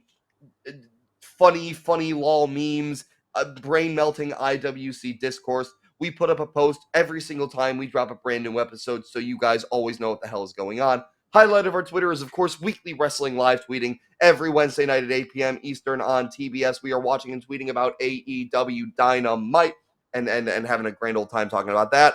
On top of all of that, when I have the time, I do a lot of the live tweeting. I am a shameless AEW mark. On Friday nights at 10 p.m. Eastern, when it's not NBA season and everything is getting preempted always, we will sometimes watch and tweet about AEW Rampage. And on Saturday nights, when I have time and things aren't getting preempted, at 8 p.m. Eastern on TNT, we are watching and tweeting about AEW Collision. So it's a grand old time. There is no collision tonight, isn't there? There is no collision tonight because NBA ruins everything. Imagine liking baskets and balls. Fucking nerds. Anyway, be sure to check us out when that's available. On top of all of that, Austin, being the knockout that he is, likes to follow all of the 3 major promotions in the USA, tell you guys about them so you guys know what we're watching, kind of what's going on in the world of wrestling, especially for all you noobs who want to find a company to enjoy. This is your chance to kind of see what's on the sampler platter. Sometimes Austin will even tweet about them, and, you know, we just like people talking about all sorts of wrestling with us across the wrestling space on our Twitter and beyond. And this is our chance on the show to talk about what the hell's going on in the world of modern wrestling. All that said, my friend, what is on the docket coming up? Sure. So AEW has the first pay-per-view upcoming here. Yes. May 26th is Double or not happening. Nothing. on Memorial Day weekend. Yes. So far we got a few matches on the pay-per-view. I'll talk more about those as we get closer anyway. That's gonna be live on pay-per-view. May 26th. Hell yeah. Then TNA and WWE. This is a bad time to talk about what's upcoming for the future because they had big shows this weekend. So yeah, I was like, well, that just happened. Backlash is happening right now. It is. It's almost over. I think there's just the main event left. Oh shit! How is it not? There's only 5 matches though. How is it not already over? It started at 1. Oh boy. Under Siege was TNA just finished up Under Siege. The biggest thing though anyone's talking about on TNA these days is Joe Hendry attempting to get his song to chart on the British music charts. Yeah, We Believe in Joe Hendry is a thing I've been seeing recently. What? Yeah, his theme song, I Believe in Joe Hendry. It's very simple because it was just added to streaming recently. Oh, and well, they're like, and he's like, hey man, let's get this shit charting. And it was on the like very specific like British iTunes chart. Hey, if it works, it works, brother. Which is not, of course, the collective main chart for music. But I mean, it's not nothing. It's a fun song too. That's pretty impressive, actually. Hey, we say his name and he appears. I Believe in Joe Hendry. Clap, clap. Clap, clap. That's very important. They need to belt his ass up. Fuck it. Have him beat Seriously, have him beat Moose for the world title. Fuck it. Who cares? Fuck yeah. Fuck. ABM, anyone but Moose. Yeah. But their next show, they normally air Thursdays. If you have Access TV somehow, you can watch it there at 8 o'clock on Thursdays, or for a $1 a month YouTube sub, you can watch on YouTube at 8:30 on Thursdays.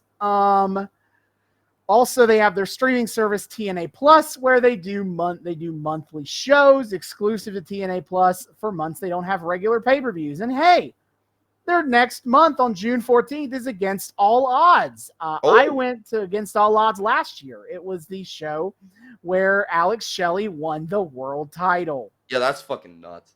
Was pretty sick. Yeah, that's coming up on June 14th. Now, for the E.